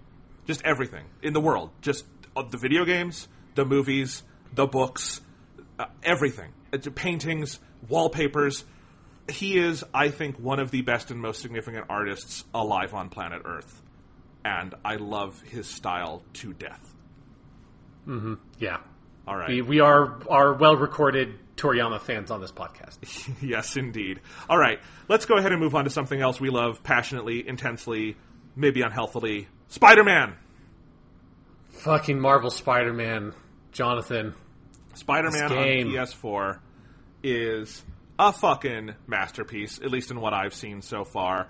I am going to start this conversation by just reading a tweet or two I sent about the game the other day, because I think this sums up my thoughts on it better than I could off the cuff, and then I'll let you go. I said, Insomniac's Spider-Man is so good in so many ways, including ways I wasn't anticipating. I had high expectations and even higher hopes for this game, and it surpasses every single one of them. This is a big-budget licensed game that feels like nothing less than a true passion project for all involved. And I think that really sums it up for me. I was expecting to think this game was rad. I was very excited for this game. It looked like the Spider-Man game I wanted when I was a kid, and it is that. It is the Spider-Man game I wanted when I was a kid, and then it is so much more than that in the combat and the story and the characterization and the New York they have built and the amount of stuff they have put in there for you to do. This game goes so far above and beyond what I think I could have ever reasonably anticipated, and it feels like such a labor of love by the people who made it, which is not always the case for big-budget games in general, because it's hard to keep that love up when making a project this big and involving this many people. But let alone a licensed video game, this does not happen that often. The closest precursor to this is the Batman Arkham games by Rocksteady, and I love those games, and I don't mean to put those games down at all, but this game kind of kicks their asses. It is an amazing accomplishment. I have played an unhealthy amount of it in the last 3 days, and all I want to do is go play more. Sean, your take. My take, first I want to start with the story of me getting the game, because obviously I didn't just get the game. I talked about this a couple weeks ago on the podcast that when I got my new TV, I decided, oh, fuck it, I got a 4K TV, I might as well go all the way down this rabbit hole. Also, my dad plays video games, but he only has an Xbox, and so I was like, maybe I can just give him my old PS4, and that'll be a cool sort of like early birthday present. So it was like kind of two birds with one stone sort of thing. So I do have, I'm going to show you, Jonathan, my Spider-Man PS4 Pro. It's so cool. I'm very happy that this game is fucking amazing, because I spent $400 getting this fucking console. And so if it was a disappointing game, it would be bad to have this very expensive piece of hardware that reminded me of it. Luckily, it's very good. I'm also going to show you, Jonathan, I know this is an audio thing, so the video stuff doesn't work that well, but the box it comes in is fucking awesome looking. It's a very good... You guys can look this all up while you're listening. Yeah. But the art on the back is especially fucking rad. Oh my god! Spider-Man fighting Mr. Negative. Why isn't that the back of the normal box? All we've got is the fucking Spider-Man logo on the PS4 box. That makes me sad. That's good art. It's good art. It's a cool box. Obviously, you can't get it now, so it's no point to talk about it. But if you did get the Spider-Man PS4 Pro, it looks fucking cool. Also, I found it very funny that they still send you the shitty little Sony earbuds in the box. You mean earbud? Yes. As far as I remember, I don't know what happened to my original pair from 2013, but they seem to be just as shitty as they were then. So you get that. Also, there's a very cool controller. I really like the design of the controller. It's red with white buttons. That controller is great. Yeah, it looks really good. In fact, I think the controller might be my favorite part of the whole package, just aesthetically. There's something that's very minimalistic. It's cool. As someone who has always gotten red controllers as like my controller color of choice, I just love red stuff.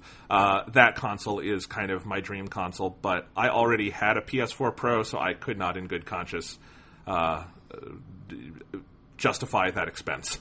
Yes, no, that is more than fair enough. I am not like a big limited edition tech kind of guy. It's just like everything lined up for it to make sense, because also the version of the game comes with the DLC pack, so I have all the DLC ready to go as well. So that's I'm all set.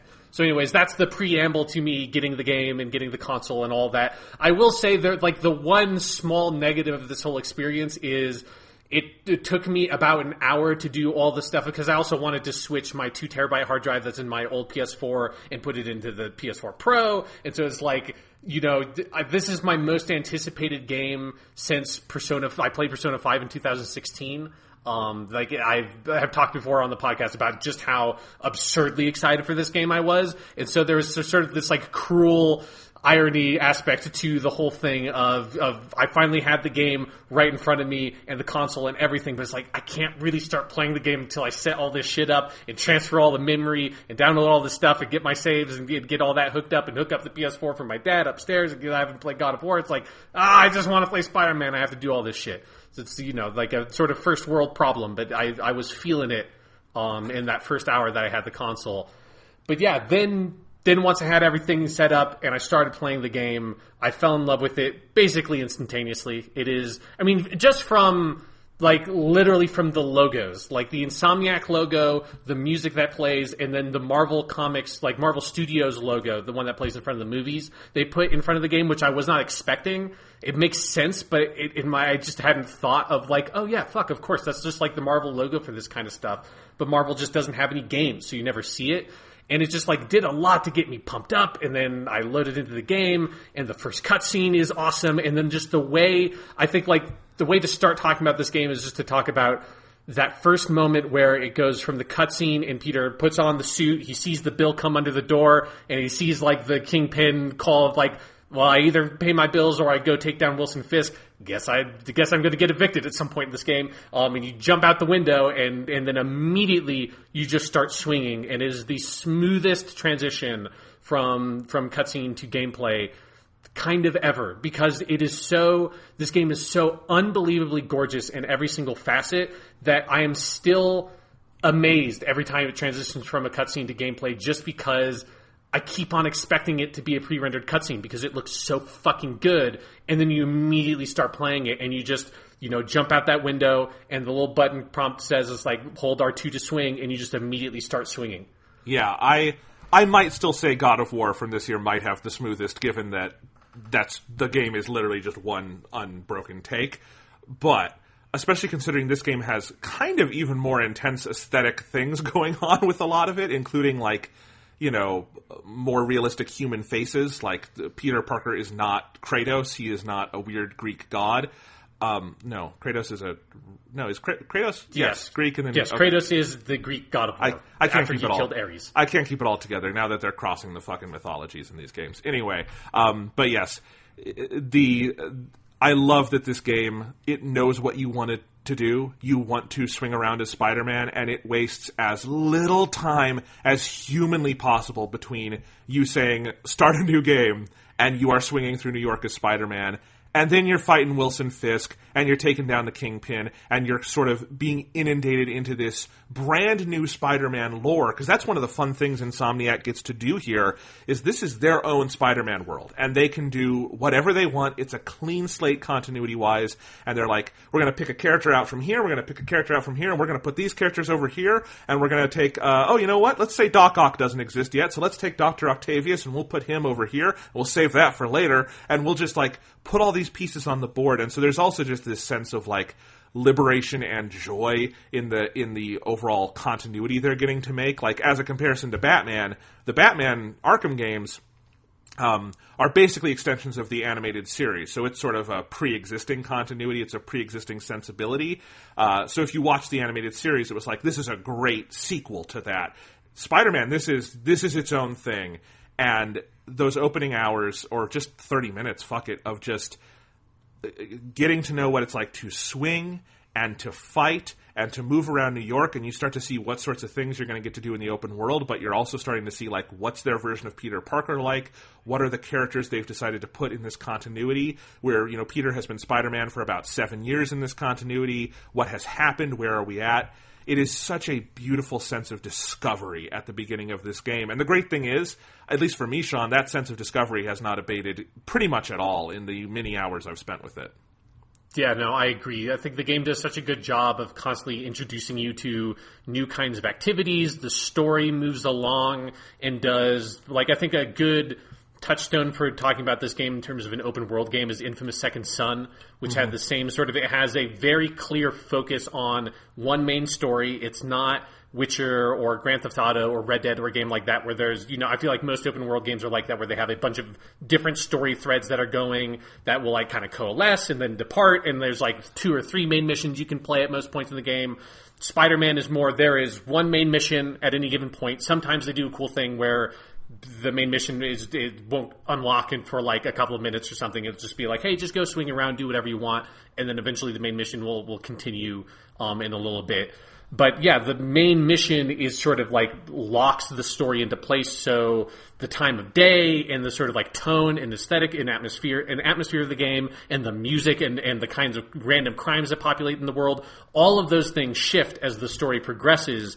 And it creates a very awesome, very different kind of sensation from most other open world games, where you really feel like you are living inside of this story and living inside of Spider-Man's shoes over the course of what is I think probably a month or so of in-game time. There's some time skips. You see Spider-Man at dusk in New York City, at night, in the morning, and when it shifts time and what it does with those time shifts all serve the story, instead of there just being this well, I guess I've been Spider-Man for 3 years or something, based on how this day-night cycle has been rapidly shifting around New York, and Spider-Man 2 or something, the old Spider-Man game. I really like this kind of very story-focused approach to open worlds that allow the developers to create all this sort of change and shift in the way the open world works over the course of the game. Because I feel like most open world games just never really try to go for that thing. Most open world games go for there's a bunch of different story threads you could all go do whenever you want. I really like this very story-focused approach. It's the same kind of thing I liked about Infamous. Yeah, although at the same time, what really boggles my mind about the overall design of this game and what impresses me so much is that you're absolutely right. It has this main story that's the driving thread, and everything you do feels like it is this like it is persistent. The world, like if you're doing a mission at night, it's because the story left you there at night. It's not these arbitrary shifts between night and day. So you have this sense of continuity and focus to everything you're doing in the game, and yet it is also, it's got a ton of shit on the map. There's 55 backpacks to find, and you've got all the Black Cat stuff to do, and you've got all the bases to go raid, and there's a ton of stuff. And at first you might almost look at it and be like, oh my god, that looks like an Ubisoft map for a second. And then you realize the way they've tied it all together is that everything in the game is meant to make you feel like you're Spider-Man. So if you are going and doing a mission, it's because Spider-Man has a thing to do right now. But if you're out in the world patrolling, there's all that stuff out there so that it feels like you're swinging through the world both at random and with purpose, because there's a million things to go discover, because that's what it's like to be Peter Parker. If you're swinging on your way to go meet Aunt May for dinner, well, on the way there's going to be 3 car hijackings, and there's going to be somebody getting mugged, and there's going to be an old backpack that you can find, and you're going to find all this stuff along the way. And so what it's combining is like this sort of like old school open world multiplicity of design, like let's put all this stuff on the map, with this sort of post-Witcher 3, let's focus in and make everything feel like a committed part of the world, a committed part of the experience of being this character. And it somehow threads that needle and does it all at once. I've never seen anything like that in an open world design, where it is both incredibly like vast in the amount of just little things on the map to do, and everything you do feels like this is just part of the story, because this is what Spider-Man would be doing. Yeah, and there are a couple of things that I think that are really important about this game that make that work. One really small design choice that is so elegant that I think is a huge part of making that work is that you can just click in on the right thumbstick at any point and do a like pulse on the map, and it will pop up icons like in the world while you're swinging. That'll show you, oh, there's a collectible over here, there's this kind of mission over here, there's a crime happening over here, my main mission is off in the distance, I could go to that base. And so while you're swinging through the world towards whatever your like main objective is, you at any time you can very seamlessly take stock of and just like look, instead of having to stare at a mini map, or like the worst option is having to pause the game and look at the full world map and like put icons over the place, which is like, you know, playing an old Assassin's Creed game, is you have to stop every 5 minutes and pause the map and scroll around and be like, oh, okay, this is the kind of side mission I want to do, I'll put a waypoint here and run over there. In Spider-Man, it's a constant seamless experience, and it's only if like you are looking for something very specific you want to do that you ever would have to need to open up the actual world map. Most of the time, I'm just swinging around, like looking, like going, collecting a backpack and see, oh, I can go do this thing also. And it makes it's seamless. And there's a flow and continuity of experience there that is unbroken and allows you to just, you know, have that thing that video games do if you just forget what time it is, because I'm so focused on the objectives and so in the sort of flow of playing the game that I've completely lost track of like what is happening in the actual real world of like me sitting on this couch. I'm so absorbed into whatever I'm doing as Spider-Man because I never have to break that experience. This is a game where literally hours have flown by without me noticing how much time has passed. That's pretty rare for me in a video game these days. I'm an adult, I'm conscious of time. But there have been moments where it's like I check, you know, the time, you know, as I'm starting up the game, and it's like, oh, it's 4 o'clock, okay. And then I do a bunch of stuff, I just lose myself in it, and then I think at some point, like, I wonder what time it is. Oh yeah, time, that's a thing. And I'll check the clock again, I'm like, oh, it's 6. Oh, okay, I've played this game for 2 hours. And I just get this sense of like, I've been on the most incredible fucking sugar high, because this game is just, it's like an out-of-body experience. You go into it and there's just so much to do, and it is all so insanely fun, and it is so fast-paced. I agree completely with what you said about the way the map system works and everything, because there feels like there's so little barrier between you choosing to do a thing and going to do it, or not even choosing to do a thing, just stumbling upon it. Because also, they've done a great job at, as much as possible, alighting things like loading screens, and when you go to start an activity, like long cutscenes in and out of that activity. Very frequently, you never have to stop moving to do a bunch of different things in the game. It's not until you get to some of the like higher level objectives on the map that there might be some little interruptions, and even then they're very quick. So it is just... it is a very unique thing for me, especially in a big open world, to feel like this constant sense of momentum and pulse to the proceedings, whereas I feel like most open world games, if I binged them like I've been binging this one, I would just feel worn out and tired and like on my last legs by the end. You know what I mean? Yeah, 100%. And obviously, I think like the elephant in the room in this discussion, the thing that actually makes all that shit work is the traversal mechanics and the web swinging, and just navigating the city of New York in Marvel Spider-Man is the most fun I've had moving in a video game. Like it's particularly of an open world game. You know, like obviously like platformers are about moving, and so that's kind of like a different thing. But just like with no objective, no aim in mind, no purpose to what I'm doing, just swinging in this game and just moving around the world is so fun and exciting and varied and dynamic. And it is everything that you want the web swinging in a Spider-Man game to be. It is because it's also way more than just the web swinging. It's your what you are doing when you're traversing the city is not just I'm throwing out a web line and swinging, then jumping, throwing out another web line. You're combining all these different kind of traversal mechanics, from wall running to the point launch mechanic to web zipping to doing the just normal web swings, into running up the side of a building and propelling yourself around it, or running around the corner of a building and sort of like hooking around the corner to do a quick change or direction shift. There are so many little kind of movement mechanics in the game that you can chain together to really get this sense of mastery over the way that Spider-Man maneuvers around the city and put you where you want to be in this like really cool, dynamic, dramatic way that gives the player a huge amount of control in how they approach that.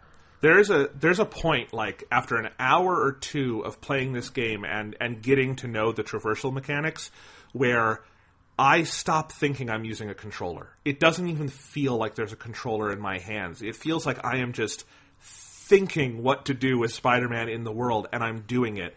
And it is both because the controls are very smart and very fluid and very intuitive, but it's also because what those controls represent and what you do with them is this incredible physics-based movement system where Spider-Man has weight and momentum, and when you attach to a wall and swing, you are like a pendulum at the end of a string with like actual weight and movement attached to that.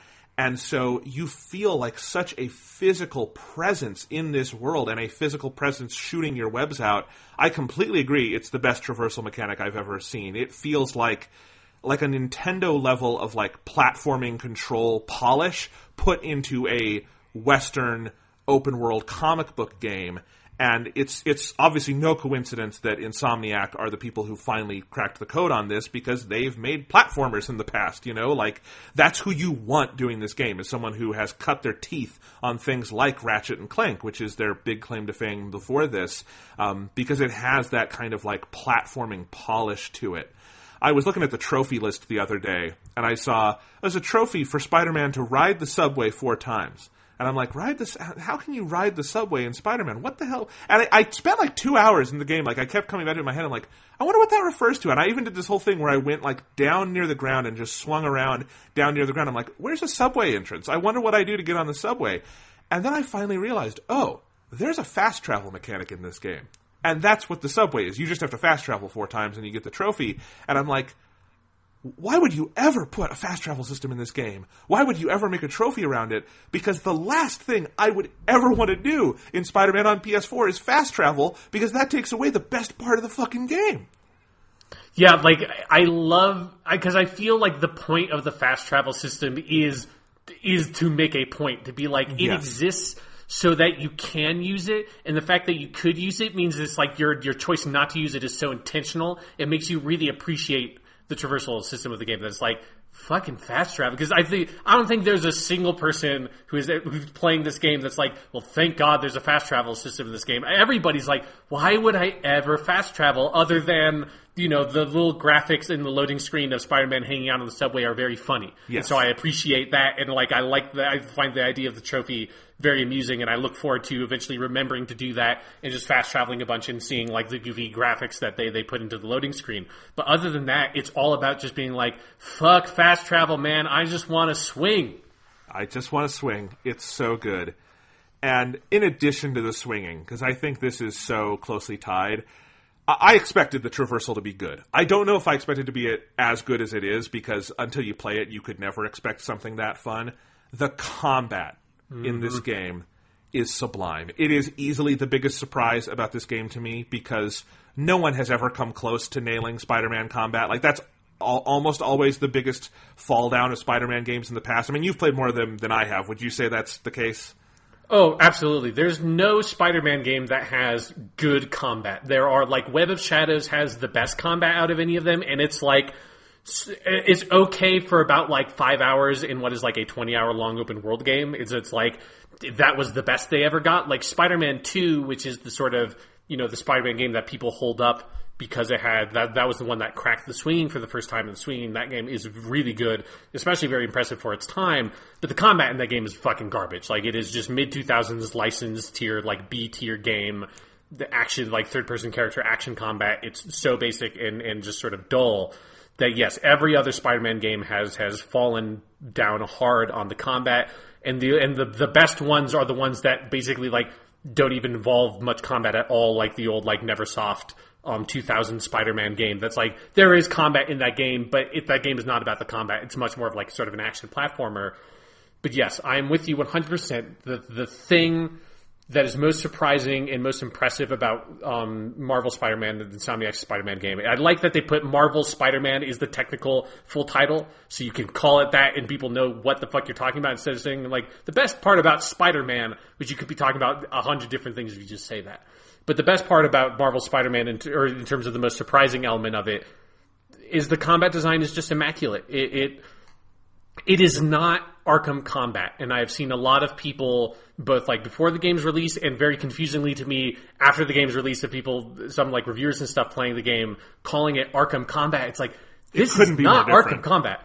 Like, there are obviously some similarities in that any third-person action game with a character that does not have, like, a sword is going to have some similarities to Arkham Combat. There's, like, a guy jumping around fucking punching people in the face is a part of the combat system. But there's no counter. And that's, like, the fact that there is no counter move, the closest you get is the perfect dodge, and even that's not really a counterattack. That's like, you can't make Arkham comparisons there, because Arkham combat systems need two things. It needs the rhythmic normal melee attack, and it needs the counter, and that's the two things. Those are the two core pillars of the Arkham combat system, and Marvel Spider-Man really doesn't have either of them, because also the normal attacks do not have the rhythmic buildup of, like, the combo thing that the Arkham games have. It has technically a combo meter, but it operates in such a different way. And the combat has a lot more similarities to other sort of like third-person action games like a Devil May Cry or something like that. It also has the reliance upon gadgets that is obviously a big Insomniac thing. That's like one of the big things from Ratchet & Clank is all the crazy different weapons you can make in those games. And this has that and integrates them so fully. And it is just this really full presentation of what Spider-Man combat is and should be like. Like, if you read a Spider-Man comic, like, all the Spider-Man comics I'm reading right now, in those comics, the way you picture Spider-Man fighting, like, in between these sort of action panels is exactly what he's doing in this game. He's so fluid and dynamic and jumping all over the place and quipping and firing webs off. The way the webs work in the combat is just incredible, and something that no Spider-Man combat has ever even gotten close to doing what Insomniac does with the way the webbing interacts with the enemies, and then you can tie them up and, like, throw them and stick them to walls and stuff like that, or, like, just stick them to the ground. One of my favorite things to do in this combat system is to spam my web shooters and web a dude up, like, rush over to them, launch them up into the air, and then if you hold down triangle, you web them and then slam them into the ground, and then they just stick to the ground. And there's something about that element of you sticking people and webbing people up in, like when you leave a combat encounter, there are just random criminals webbed up to the sides of, like, lampposts and, like, webbed to the sides of cars and on the sidewalk and up in, like, a ceiling. And that sort of how you leave a crime scene once Spider-Man has dealt with it basically looks like a panel from a comic book, and it's like Spider-Man has been here. This isn't Batman or whoever, or like Daredevil that just runs in and beats the crap out of people and runs away. Spider-Man relies way more upon webbing people up and then leaving them kind of hanging there. and there's something so sort of specific and kind of superheroic about that I kind of avoid just beating the shit out of people and rather look for those ways that I can kind of incapacitate them, because that feels like what Spider-Man does. This game has easily the most fun third-person combat I've ever encountered in a video game. Like, not even a question in my mind. I'm not including like a fighting game like Smash Bros. Or something. Just like a third-person, over-the-shoulder, anything where you're going out and using a sword or a gun or whatever it is. I have had so much fun. There are moments, especially in some of like the base takedown missions and stuff, where they just throw waves upon waves of guys at you, where I'm forgetting to breathe because there are so many things to do. There's so many ways to approach any combat encounter, and you feel like Spider-Man. You have all these powers. You feel like a superhero. And it is such an incredibly fun challenge. It engages every part of your brain. It really makes you think. It engages your reaction time on the controller. It is such a ludicrous amount of fun. And the thing that makes it extra stupid to compare this to Arkham is, I mean, we both love the Batman Arkham system. This is not an indictment of like that fighting system. It's brilliant, and I think its time has passed, but it was very influential, obviously. But the Batman Arkham system is more like a fighting game. It is a very kind of limited set of moves that you can do, and kind of, combat encounters tend to be very similar. They'll have different kind of stages and levels to them, but you have a couple of, you have a punch, and you have a heavy move, and you have your counter, and you have the rhythm, and you get into it, and it's all about being in the rhythm and the flow of it. That's not what Spider-Man is like. Spider-Man, again, it's multiplicity. It's let's give you a ton of shit. You could give me the exact same combat scenario 5 times in a row in Spider-Man, and it would not feel repetitive to me, because I would do it 5 completely different ways. Because you have so many gadgets at your disposal. You have so many ways to use your webs. Like, the basic action of going up to a guy and using the square button and punching them 4 times and knocking them out, I barely remember to do that most of the time, because there are so many other ways to approach things. There are so many ways to just, if your goal is, I'm going to web people to walls, there are so many ways that you could web people to walls. It is an incredible amount of fun. And I think another key piece of it is that they've modulated the challenge just right. Because at the start, I found this game really hard. I was dying a lot. Like, I kept trying to execute things and I wasn't doing it quite right. And I'm playing on the default difficulty. I think it's amazing is the main one. Yeah. Yeah. Mm-hmm. And I was like, man, this game's pretty hard. And I realized why it is hard is that once you get into the flow of things and the game really starts giving you stuff, you have so many options. You have so many things you could do. The only way to not make you feel insanely overpowered in this game is to throw a truly ridiculous amount of enemies at you in these big combat encounters, because otherwise it would just feel like a walk in the park. You would just do a couple of webs off and they would all be stuck to walls, and that would be the end of it. And actually, I'm at a point in the game where, like, little crimes on the street, that's pretty much what I'm doing, is I run down and I'm like, web, I'll switch to this web, all right, you're all stuck to the wall, and I'm leaving before the cops are even there to thank me, Yeah. But when you get into the heavier stuff, they keep ratcheting the challenge and the amount of guys up and the things to throw at you, and it's so smart. They've just got it all calibrated so well. It makes such a beautiful transition also between the stealth mechanics, where it's sort of, that's actually the most similar to Arkham to me, is like they have things that kind of feel like Predator maps, but even then, ultimately, it's going to send you into the flow of combat. This is not a stealth game, and it doesn't want to be a stealth game. But when it has those little, like, flirtations with stealth, it's also very fun. And the reason I was connecting this to the traversal mechanics earlier is that it all feels so of a piece, because the traversal winds up being a big part of the combat too, and you can go in and out of, I'm webbing around the city, I'm going to jump down and get these guys, and in the middle of webbing I might hit my triangle and pull myself down to one of the enemies, and then I'm going to lift them up into the air and swing them around and hit 3 other enemies along the way, and then once I've knocked them all out, I'm going to go right back into swinging around the city. It doesn't feel like you go from web swinging mode to combat mode to other kinds of modes. You're just Spider-Man. You're just Spider-Man in the game doing all these things. And it is such a unified vision of a video game, mechanically as well as narratively and aesthetically, which we'll talk about later and more next week, that it really just blows my mind.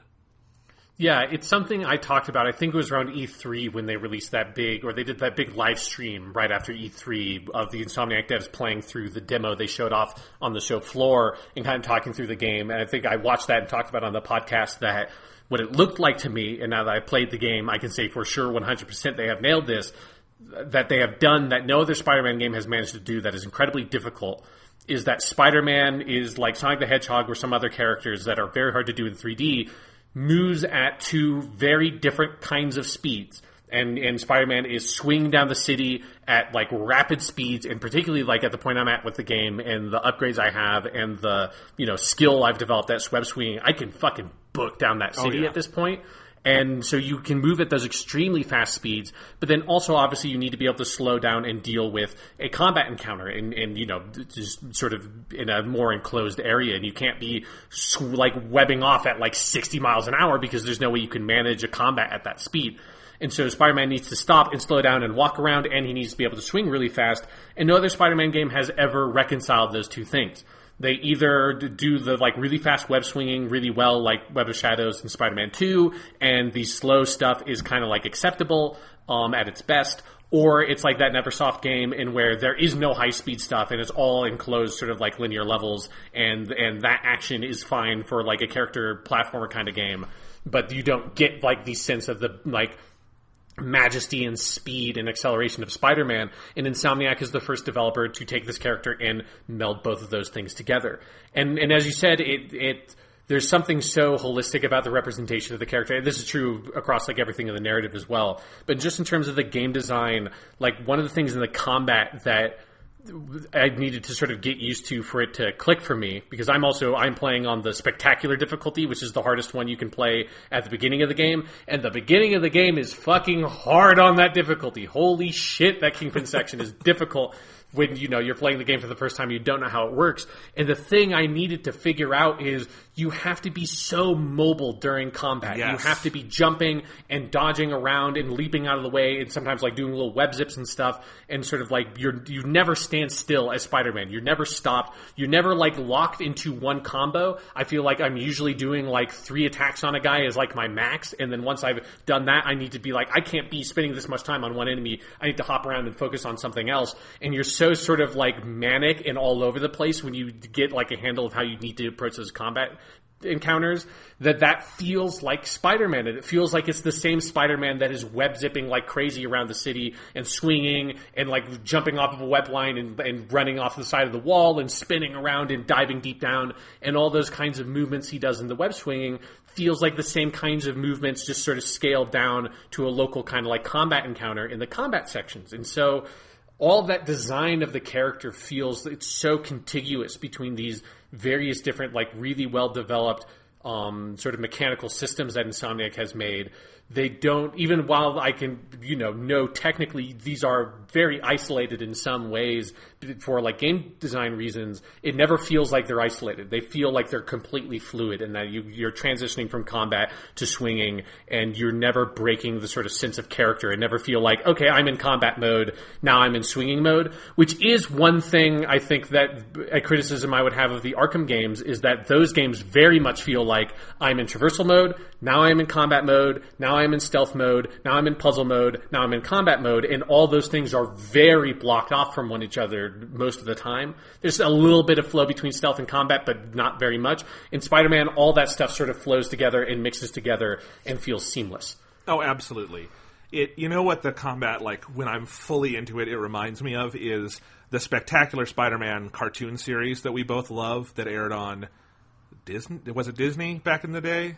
I think it was Disney XD, yeah. Yeah, and it's the one that got canceled after Marvel. Was it? It might not have been Disney, because it was canceled after Disney bought Marvel, so I don't know what the whole thing was. But we loved that series, and one of the reasons I loved it, and now that I say this, I know I'm going to go bust out the Blu-ray set and watch it again, because I have to, is all the fight scenes in that series did such a good job at making Spider-Man feel fast and acrobatic, but also with weight and physical movement behind him. It's because they used this very lean art style that allowed them on a TV budget to make it feel like they were doing the most insane action sequences you'd ever seen.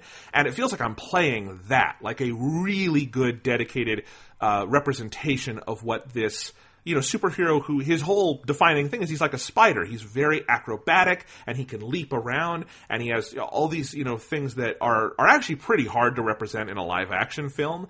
Like, the Sam Raimi films do it pretty well. I think Spider-Man Homecoming did it pretty well, but there's only so far you can push when you have an actual human being on screen. This is that level of like, okay, this is like a comic book, this is like a cartoon series. The only limit is your imagination, and it feels like it is engaging that imagination at every turn. Yeah, absolutely. One of the other things I want to note about the combat is it's just evidence of how good the combat is and how much I enjoy it, is that I actively don't use the suit power abilities that you have in the game because I feel like I'm robbing myself of a combat experience if I use them because they're so powerful. And it's they're good. It's good that they're there because if you're someone that isn't super into the combat or you're not great at it or something, you have this extra ability to fall back on the Web Blossom or something if things get really tough, because they can get very tough in this game for sure. But I'm at this point where the one I use is the Hollow Decoy one that's in the Scarlet Spire suit because it's the least powerful. And it's also very funny, and I like popping it sometimes because it's very goofy. And they've recorded a bunch of different lines for the fake hologram Spider-Mans to say. That's very good. But I played for a little bit. I used the Web Blossom ability you get with the classic suit, and then eventually I was I don't want to do this anymore because every time I do it, I feel kind of bummed out because it's such a lame way to finish this combat encounter. Even if I'm getting my ass kicked, I still want that sort of edge of the seat. No, I need to find some way to sort of get around this rocket and get around that guy and get some distance and figure out how I'm going to solve the situation and not lean on this get out of jail free button that some of those powers feel like. Yeah, I reached that point earlier today where I'd actually been using Web Blossom as kind of my default because it is super useful. But I'm also pretty good at the game at this point, and I want to be challenged more. So I've switched it over to some. I'm kind of experimenting with other ones, and I am excited. At some point, I'm going to have to go back and play this game again on spectacular difficulty. And it is rare that I'm excited to replay this game at some point on a higher difficulty. But this is definitely one where I want to have the challenge at some point. Although again, the main default difficulty is no slouch. It's going to give you a good solid challenge. So, and there is a level easier than that too. Which again, difficulty levels are good. We approve of them here on the Weekly Stuff podcast. Yes. God, that's something to make a brief detour, but I think it is still kind of relevant of when the reviews came out for this game. It just reminded me of something because it was in a number of different reviews that drives me crazy. Is when reviewers talk about and the combat was good, but then eventually I felt like it wasn't pushing me hard enough, and I was like, well, what about the difficulty options? And no reviewers ever, I didn't read a single fucking review of the game that talked about difficulty options at all, especially even in relation to that issue. And it was always just why do game critics never even address it? I'm not saying you have to play the game on all the difficulties, but at least address the fact that they exist, because I think this game is so much fun when you are pushed up against the wall and you really have to make use of your abilities, that if you're someone that wants that experience, I would recommend playing on Spectacular. Maybe do Amazing for the first mission so that you can kind of get your head around the combat system because you can switch it whenever you want. But after that, and if you want a sort of richer but also kind of slightly more brutal experience, I highly recommend bumping it up to Spectacular because it is such a fun way to play the game. They also, one thing I think they do is they add more enemies to most of the encounters. It's not just that they do more damage or have more health. There's just more of them, because some of the encounters in the game, there are a lot of fucking people on screen at one time. It's Jesus Christ, there are a lot of these dudes, and I'm always sort of flabbergasted when I swing into a random crime, and it's I heard on the radio that it's oh, there's a mugging in Central Park, and I swing, and it's there's 12 guys here. How many people do you need to mug a random person, guys? Holy shit. That kind of blows me away because there's already, I already have those moments on the Amazing difficulty regularly where I'll swing in and I'm that's more than I was expecting. I'm going to back up for a second and rethink my strategy here, Yeah, it's do all 15 of you really want to be standing on this one rooftop? That just doesn't seem safe. I also love it with the mugging ones. It's maybe this guy has $50 in his wallet. Are you splitting it 15 ways? What's the take home of this mugging for all of you? It's great. Yeah. It's great that the game just leaves logic behind in those moments because it's a video game. You got to do that sometimes. Yeah. So, backing up to one thing you said, you mentioned Sonic the Hedgehog. I totally agree because this game whether you're doing combat or you're doing stealth or you're doing traversal or even when you're doing some of the weird puzzle solving in the game, there is a sense of momentum to what you are doing in this game. And momentum does not mean fast, fast, fast, fast, fast all the time, but it means that you feel like there's an active pulse to everything you are doing. There's a wave carrying you forward through everything. That's what a good Sonic the Hedgehog game does in 2D, for instance, and I think it's what this game masters all over the place, and it is such an impressive thing, because momentum is really hard to come by, especially in a complicated, multifaceted 3D open-world game like this, and I've certainly never seen an open-world game that feels like it has this kind of momentum, you know? Oh, absolutely. And that is like the secret sauce that makes the web swinging work, is that it's not just like a go fast button. Because actually, especially early on, like it feels very tricky when you're learning the system to actually get going fast, because you have to chain together different kinds of moves and kind of like practice the timing of web swinging to actually build up a sense of momentum. Because you can, start web swinging and go like pretty slowly if you don't know, like, oh, I kind of need to web zip here and like dive bomb down and get closer to the street and get kind of like a longer swing going. You have to learn the sort of ins and outs, and it is very much about that kind of building up momentum and sort of building up a velocity and then kind of like losing it a little bit and then like swinging around a corner. It's all about managing that sense of acceleration and momentum to get where you want to go. Yeah, absolutely. So I'm going to cut us off within 10 minutes here for this episode, but we're going to talk about this game in excruciating spoiler-filled detail next week. But for now, for this first impressions, are there any other things you want to hit while we're on the topic? I just wanted to, we'll talk about this element a lot more next time, because it's a lot of the main story stuff, it ties into this. But I just want to say how much I love and appreciate how much Peter Parker is in this game, and that it's like, it's not just, you're not just Spider-Man all the time, which is every other fucking Spider-Man game ever. And it's one of the things I really wish the Arkham games had done more of, is let's see the full experience of this character, because particularly for Spider-Man, you need as much Peter Parker as you need Spider-Man to make a good Spider-Man story. You can't just have him be Spider-Man all the time. That's like, I'm reading these comic books, and whenever there's an issue where he's never Peter Parker, it's easily like one of the worst issues I've read in like dozens. It's like, fucking, how did they, how would you write this issue? How do you not fall back onto the human drama of Peter and his supporting cast? And this game has a lot of Peter. Obviously, you're playing Spider-Man for most of the main video game stuff, but you have sections where you're playing as Peter. You have little science puzzles, and you do little spectrograph things, which are fun for me because I've already done all of them. Yeah, I did those in a physics class called Stars and Galaxies I took. Of like, obviously a slightly more complicated real world version of that, but that is like a actual science thing for identifying substances. And so that's fun. And just like, you get that sense of the experience of Peter and having to manage all these different like expectations from different people, and his relationships with Aunt May and Mary Jane and Yuri Watanabe, and then his scientist stuff. All that stuff is expressed in the game and is not just sort of like, oh, here's one little side quest where we kind of like, reference it or do it a little bit. Like Arkham Knight had the one side quest where you were Bruce Wayne for like 5 minutes or something. I think that was like the Hush stuff.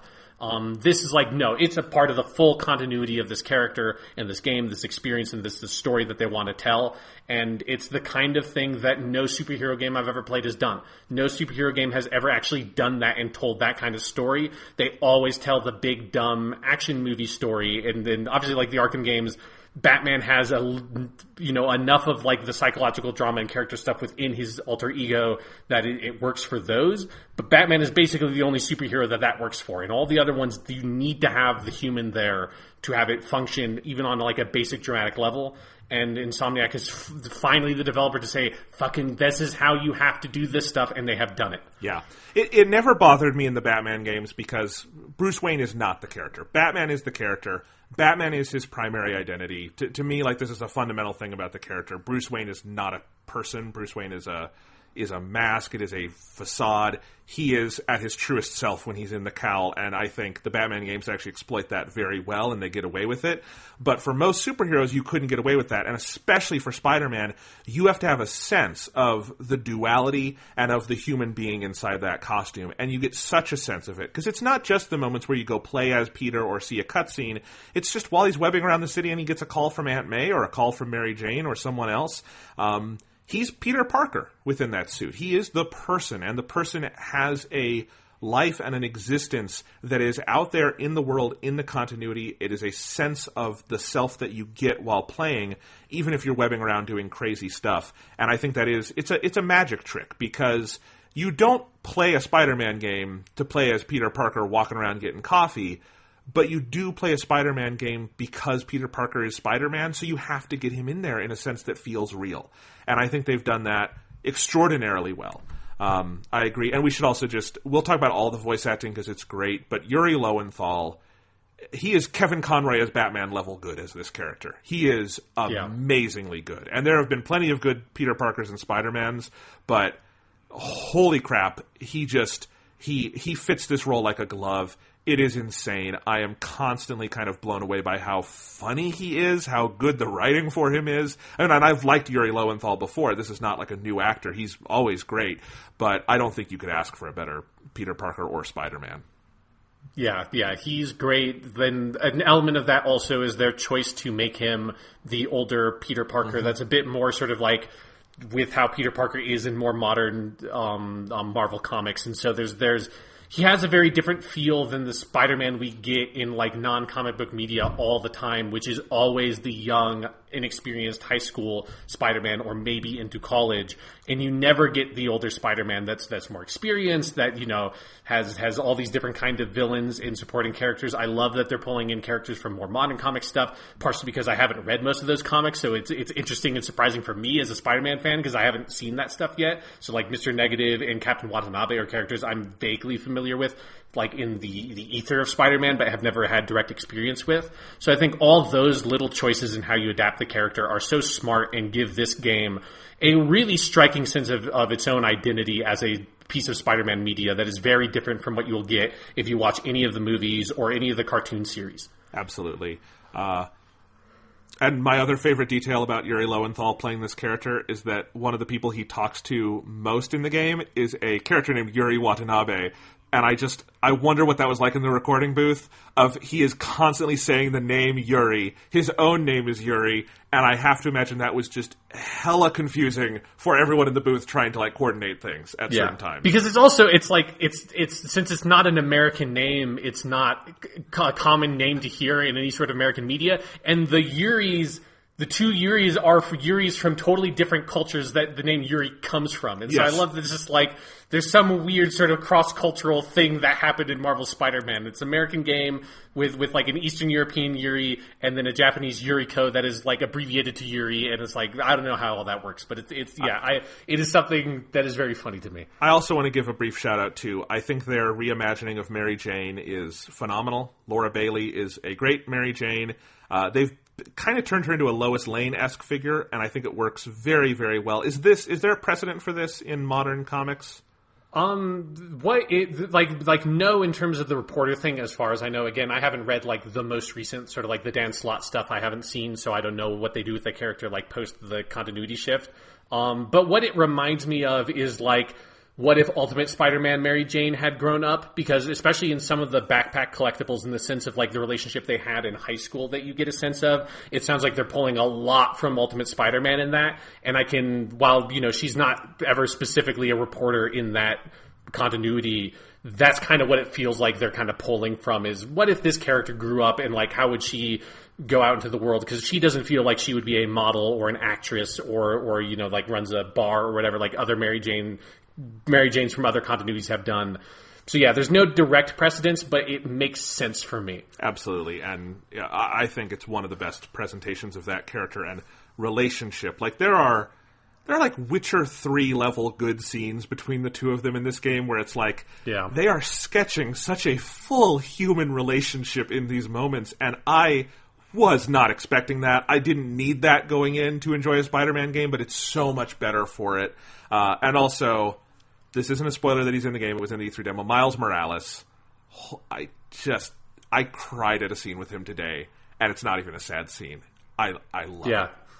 I haven't gotten to a lot of stuff with Miles yet. I've only seen him in a couple of scenes, so that's. I think I'm like about to get a lot more of him where I'm at in the game. Yeah, I said this on Twitter today, and we'll talk about it more next week. My hope is that the sequel is a Miles Morales Spider-Man game, because I think Of course, I mean, my guess is it's going to be both of them. I think that has to be what they do, right? And they name it Marvel Spider-Man, and there you go. It's Miles and it's Peter. All right, well, we'll see. Any other comments you want to make about this fantastic game before we break for tonight? I just saw earlier today before we started recording that it apparently the European or like the UK sales came in because video games are weird and we only ever get to hear about the UK stuff. And if going by the UK sales chart, Marvel Spider-Man is currently the fastest selling video game of this year. It beat out Far Cry 5, which had held that title for new game release this year. That's the fastest selling, and it's only available on the PlayStation 4. And that's fucking crazy that it's selling that much. Oh, this game is going to sell a loot. This could be the highest selling PS4 game or exclusive. Yeah, I mean, it is already. It is sold twice what God of War sold in the equivalent amount of time, and God of War sold like 3+ million copies, I think. So in that time span, so it's this is a big game. This is going to fucking make some waves, I think. Absolutely, it's such a coup that PS4 and Sony got this, but also this wasn't going to be this game anywhere else because this is so clearly a Sony game. This is in their current tradition that they are building of we are making big, ambitious, unique games, and we are giving developers all the time and money in the world to do it because we can, and they're going to come out hyper polished and hyper, unique and singular. And again, I have to stress, I think the two best games I've played this year so far came out the same week, exclusive to PS4. The PlayStation is in an incredible place right now for video games. Absolutely, yeah. It's been the past couple of years. This one, including for PlayStation, has been just absurd in terms of the exclusives they have, which is the only reason, of course, why they can get away with the other bullshit in terms of like the service stuff that's going on the console. But holy shit, if you want to play video games, like you probably should have a PlayStation. Also, like while I'm thinking about it, I'm looking at my beautiful PlayStation 4 Pro. We'll talk about it in more detail next time. But God, Jesus fucking Christ, is this game beautiful, Jonathan? Like, holy shit. In terms of, like, realistic representations of characters and, like, environments, this is the best looking game I've played. Yeah. Like, it's, especially as someone who's been to New York City a couple of times now.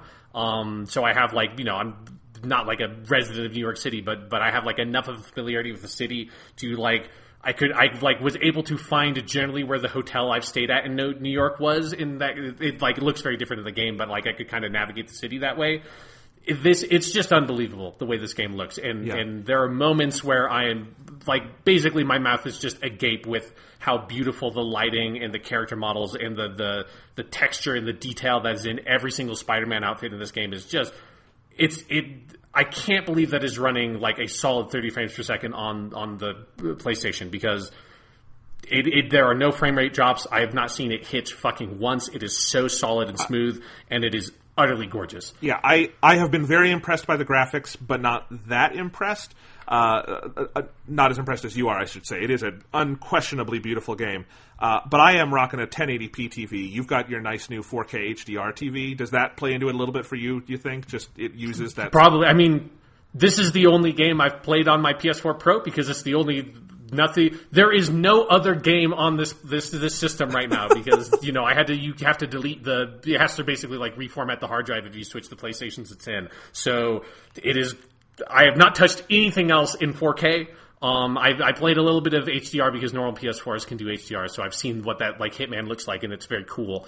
But yeah, so that might be contributing it to it. But I also just think there's some technical stuff. I would highly recommend people watch the Digital Foundry video. It's like a 20-minute video. It's really well done going into some of the stuff they do for this game because the magic tricks they pull in being able to make a giant Manhattan representation that is this detailed because it's not just big rectangle block buildings, that like most Spider-Man games are because you have to move so fast through it and load the scenery so quickly. This is like GTA levels of density. There's huge amounts of traffic and pedestrians on the street. There's so much going on in the city that it is that kind of thing we're talking about with like the swinging and the combat, that it nails both the like big picture super fast stuff, but then also if you I recommend like dropping down to the street and kind of smelling the roses for a second because it is packed with so much love and care and attention to detail and technical artistry and wizardry in making this game work. I think it's utterly beautiful to me. Absolutely. Last question before we break for today, Sean. Yes. The costumes. Yes. The main costume in the game is terrible. I don't like the big white spider thing. But I've come to actually really appreciate the advanced suit. Okay. There's something about it that works for me. I've barely used it because as they give you the nice classic suit also, and I just put that on immediately, and it's been my default. But putting that debate aside for a second, what is your favorite of the extra costumes to use so far? Actually, honestly, I've mostly been sticking to the advanced suit because since they contextualize it in the story, it feels weird to me to be out of it for too long. And so specifically for any cutscene, like I love the fact that you are wearing whatever suit you are in 100% of the time. So the cutscenes are whatever suit you're wearing. But I can't, I physically am incapable of advancing the story wearing anything other than the like Insomniac specific suit until a second playthrough. But I think this will be something we talk about more once I've seen all the costumes, because I think the selection so far has been not exactly what I would have expected. There are some costumes in there that I love, and some that I'm like, I don't know if you needed to include this. But I love the Scarlet Spider outfit, the Ben Reilly one. It's a good because it is very clearly Spider-Man, but it goes for a very different kind of look. And I like that. There's a delicate balance for an alternate Spider-Man costume of that. It needs to look like Spider-Man, but needs to look different enough that I'd feel like I'm not just playing, a slightly reshaded version of the normal costume. And I think that one's just really good. Nice. I have been switching costumes all the time. I go into story missions generally with the classic suit that I've kind of designated as my default. Although there are times where I do headcanon things of it's nighttime and Spider-Man is infiltrating Oscorp or something, so I'm going to put on a cool black suit and be kind of stealthy with it. But I've been having fun, especially when I'm swinging around at night. I love the negative suit. I think it's really cool. I've been wearing that one a lot when it's nighttime scenes. My two favorites I actually don't want to spoil because they're the ones you get for getting all the backpacks and completing all the Black Cat stuff. And those two I've been using in a lot of different scenarios. The one you get for the backpacks comes really in handy in a scene in the main story set at a costume party, and I fucking loved wearing it through that. But I think I love them all, and I'm excited. Obviously, there's more to unlock because I haven't gotten to the max level, and I'm excited to see what else they have because it's a blast. Yeah, I think it's the kind of thing I've always wanted superhero games to do, is more fully integrate the alternate costume things. It's always something one of the weaker parts of the Arkham games is how that stuff has to be was distributed across different pre-order bonuses and shit, and it wasn't until months after the release of the game that you could just be I just want to play as cool 70s Batman or whatever, let me just have all that shit. I like that all that is just in the game, and you unlock them through the story, and they have different functionalities associated with them. It's very smart of them to divorce the suit power from the suit, and so you can play with whatever suit you want and use whatever ability you want. You just kind of unlock them at the same time, and they're themed together. But yeah, I think it's a really smart addition. I just personally have a hard time avoiding the narrative canon thing on my first playthrough of I've got the big white logo on my big giant PS4 Pro that I spend a lot of money on, so I have to wear the big white spider. And there's something about it I like. He's very easy to spot in the city when it's there's a big white thing on him. I can see him very quickly. That's Spider-Man right there. He's got a big dumb white spider on him, and he's cool. Well, maybe I'll play with that more. All right, Sean, we're not going to go away. We're going to talk about Spider-Man 3, and that episode will come out at some point, but we're going to call it an episode, and I totally made the right call deciding to split these episodes up. But anyway, we're going to go talk more Spider-Man. We're going to go play more Spider-Man. We might just lose our minds and go jump off a building in a Spider-Man costume and die, and there won't be another episode of the Weekly Stuff podcast. I don't know. We'll see you guys next time. Enough said.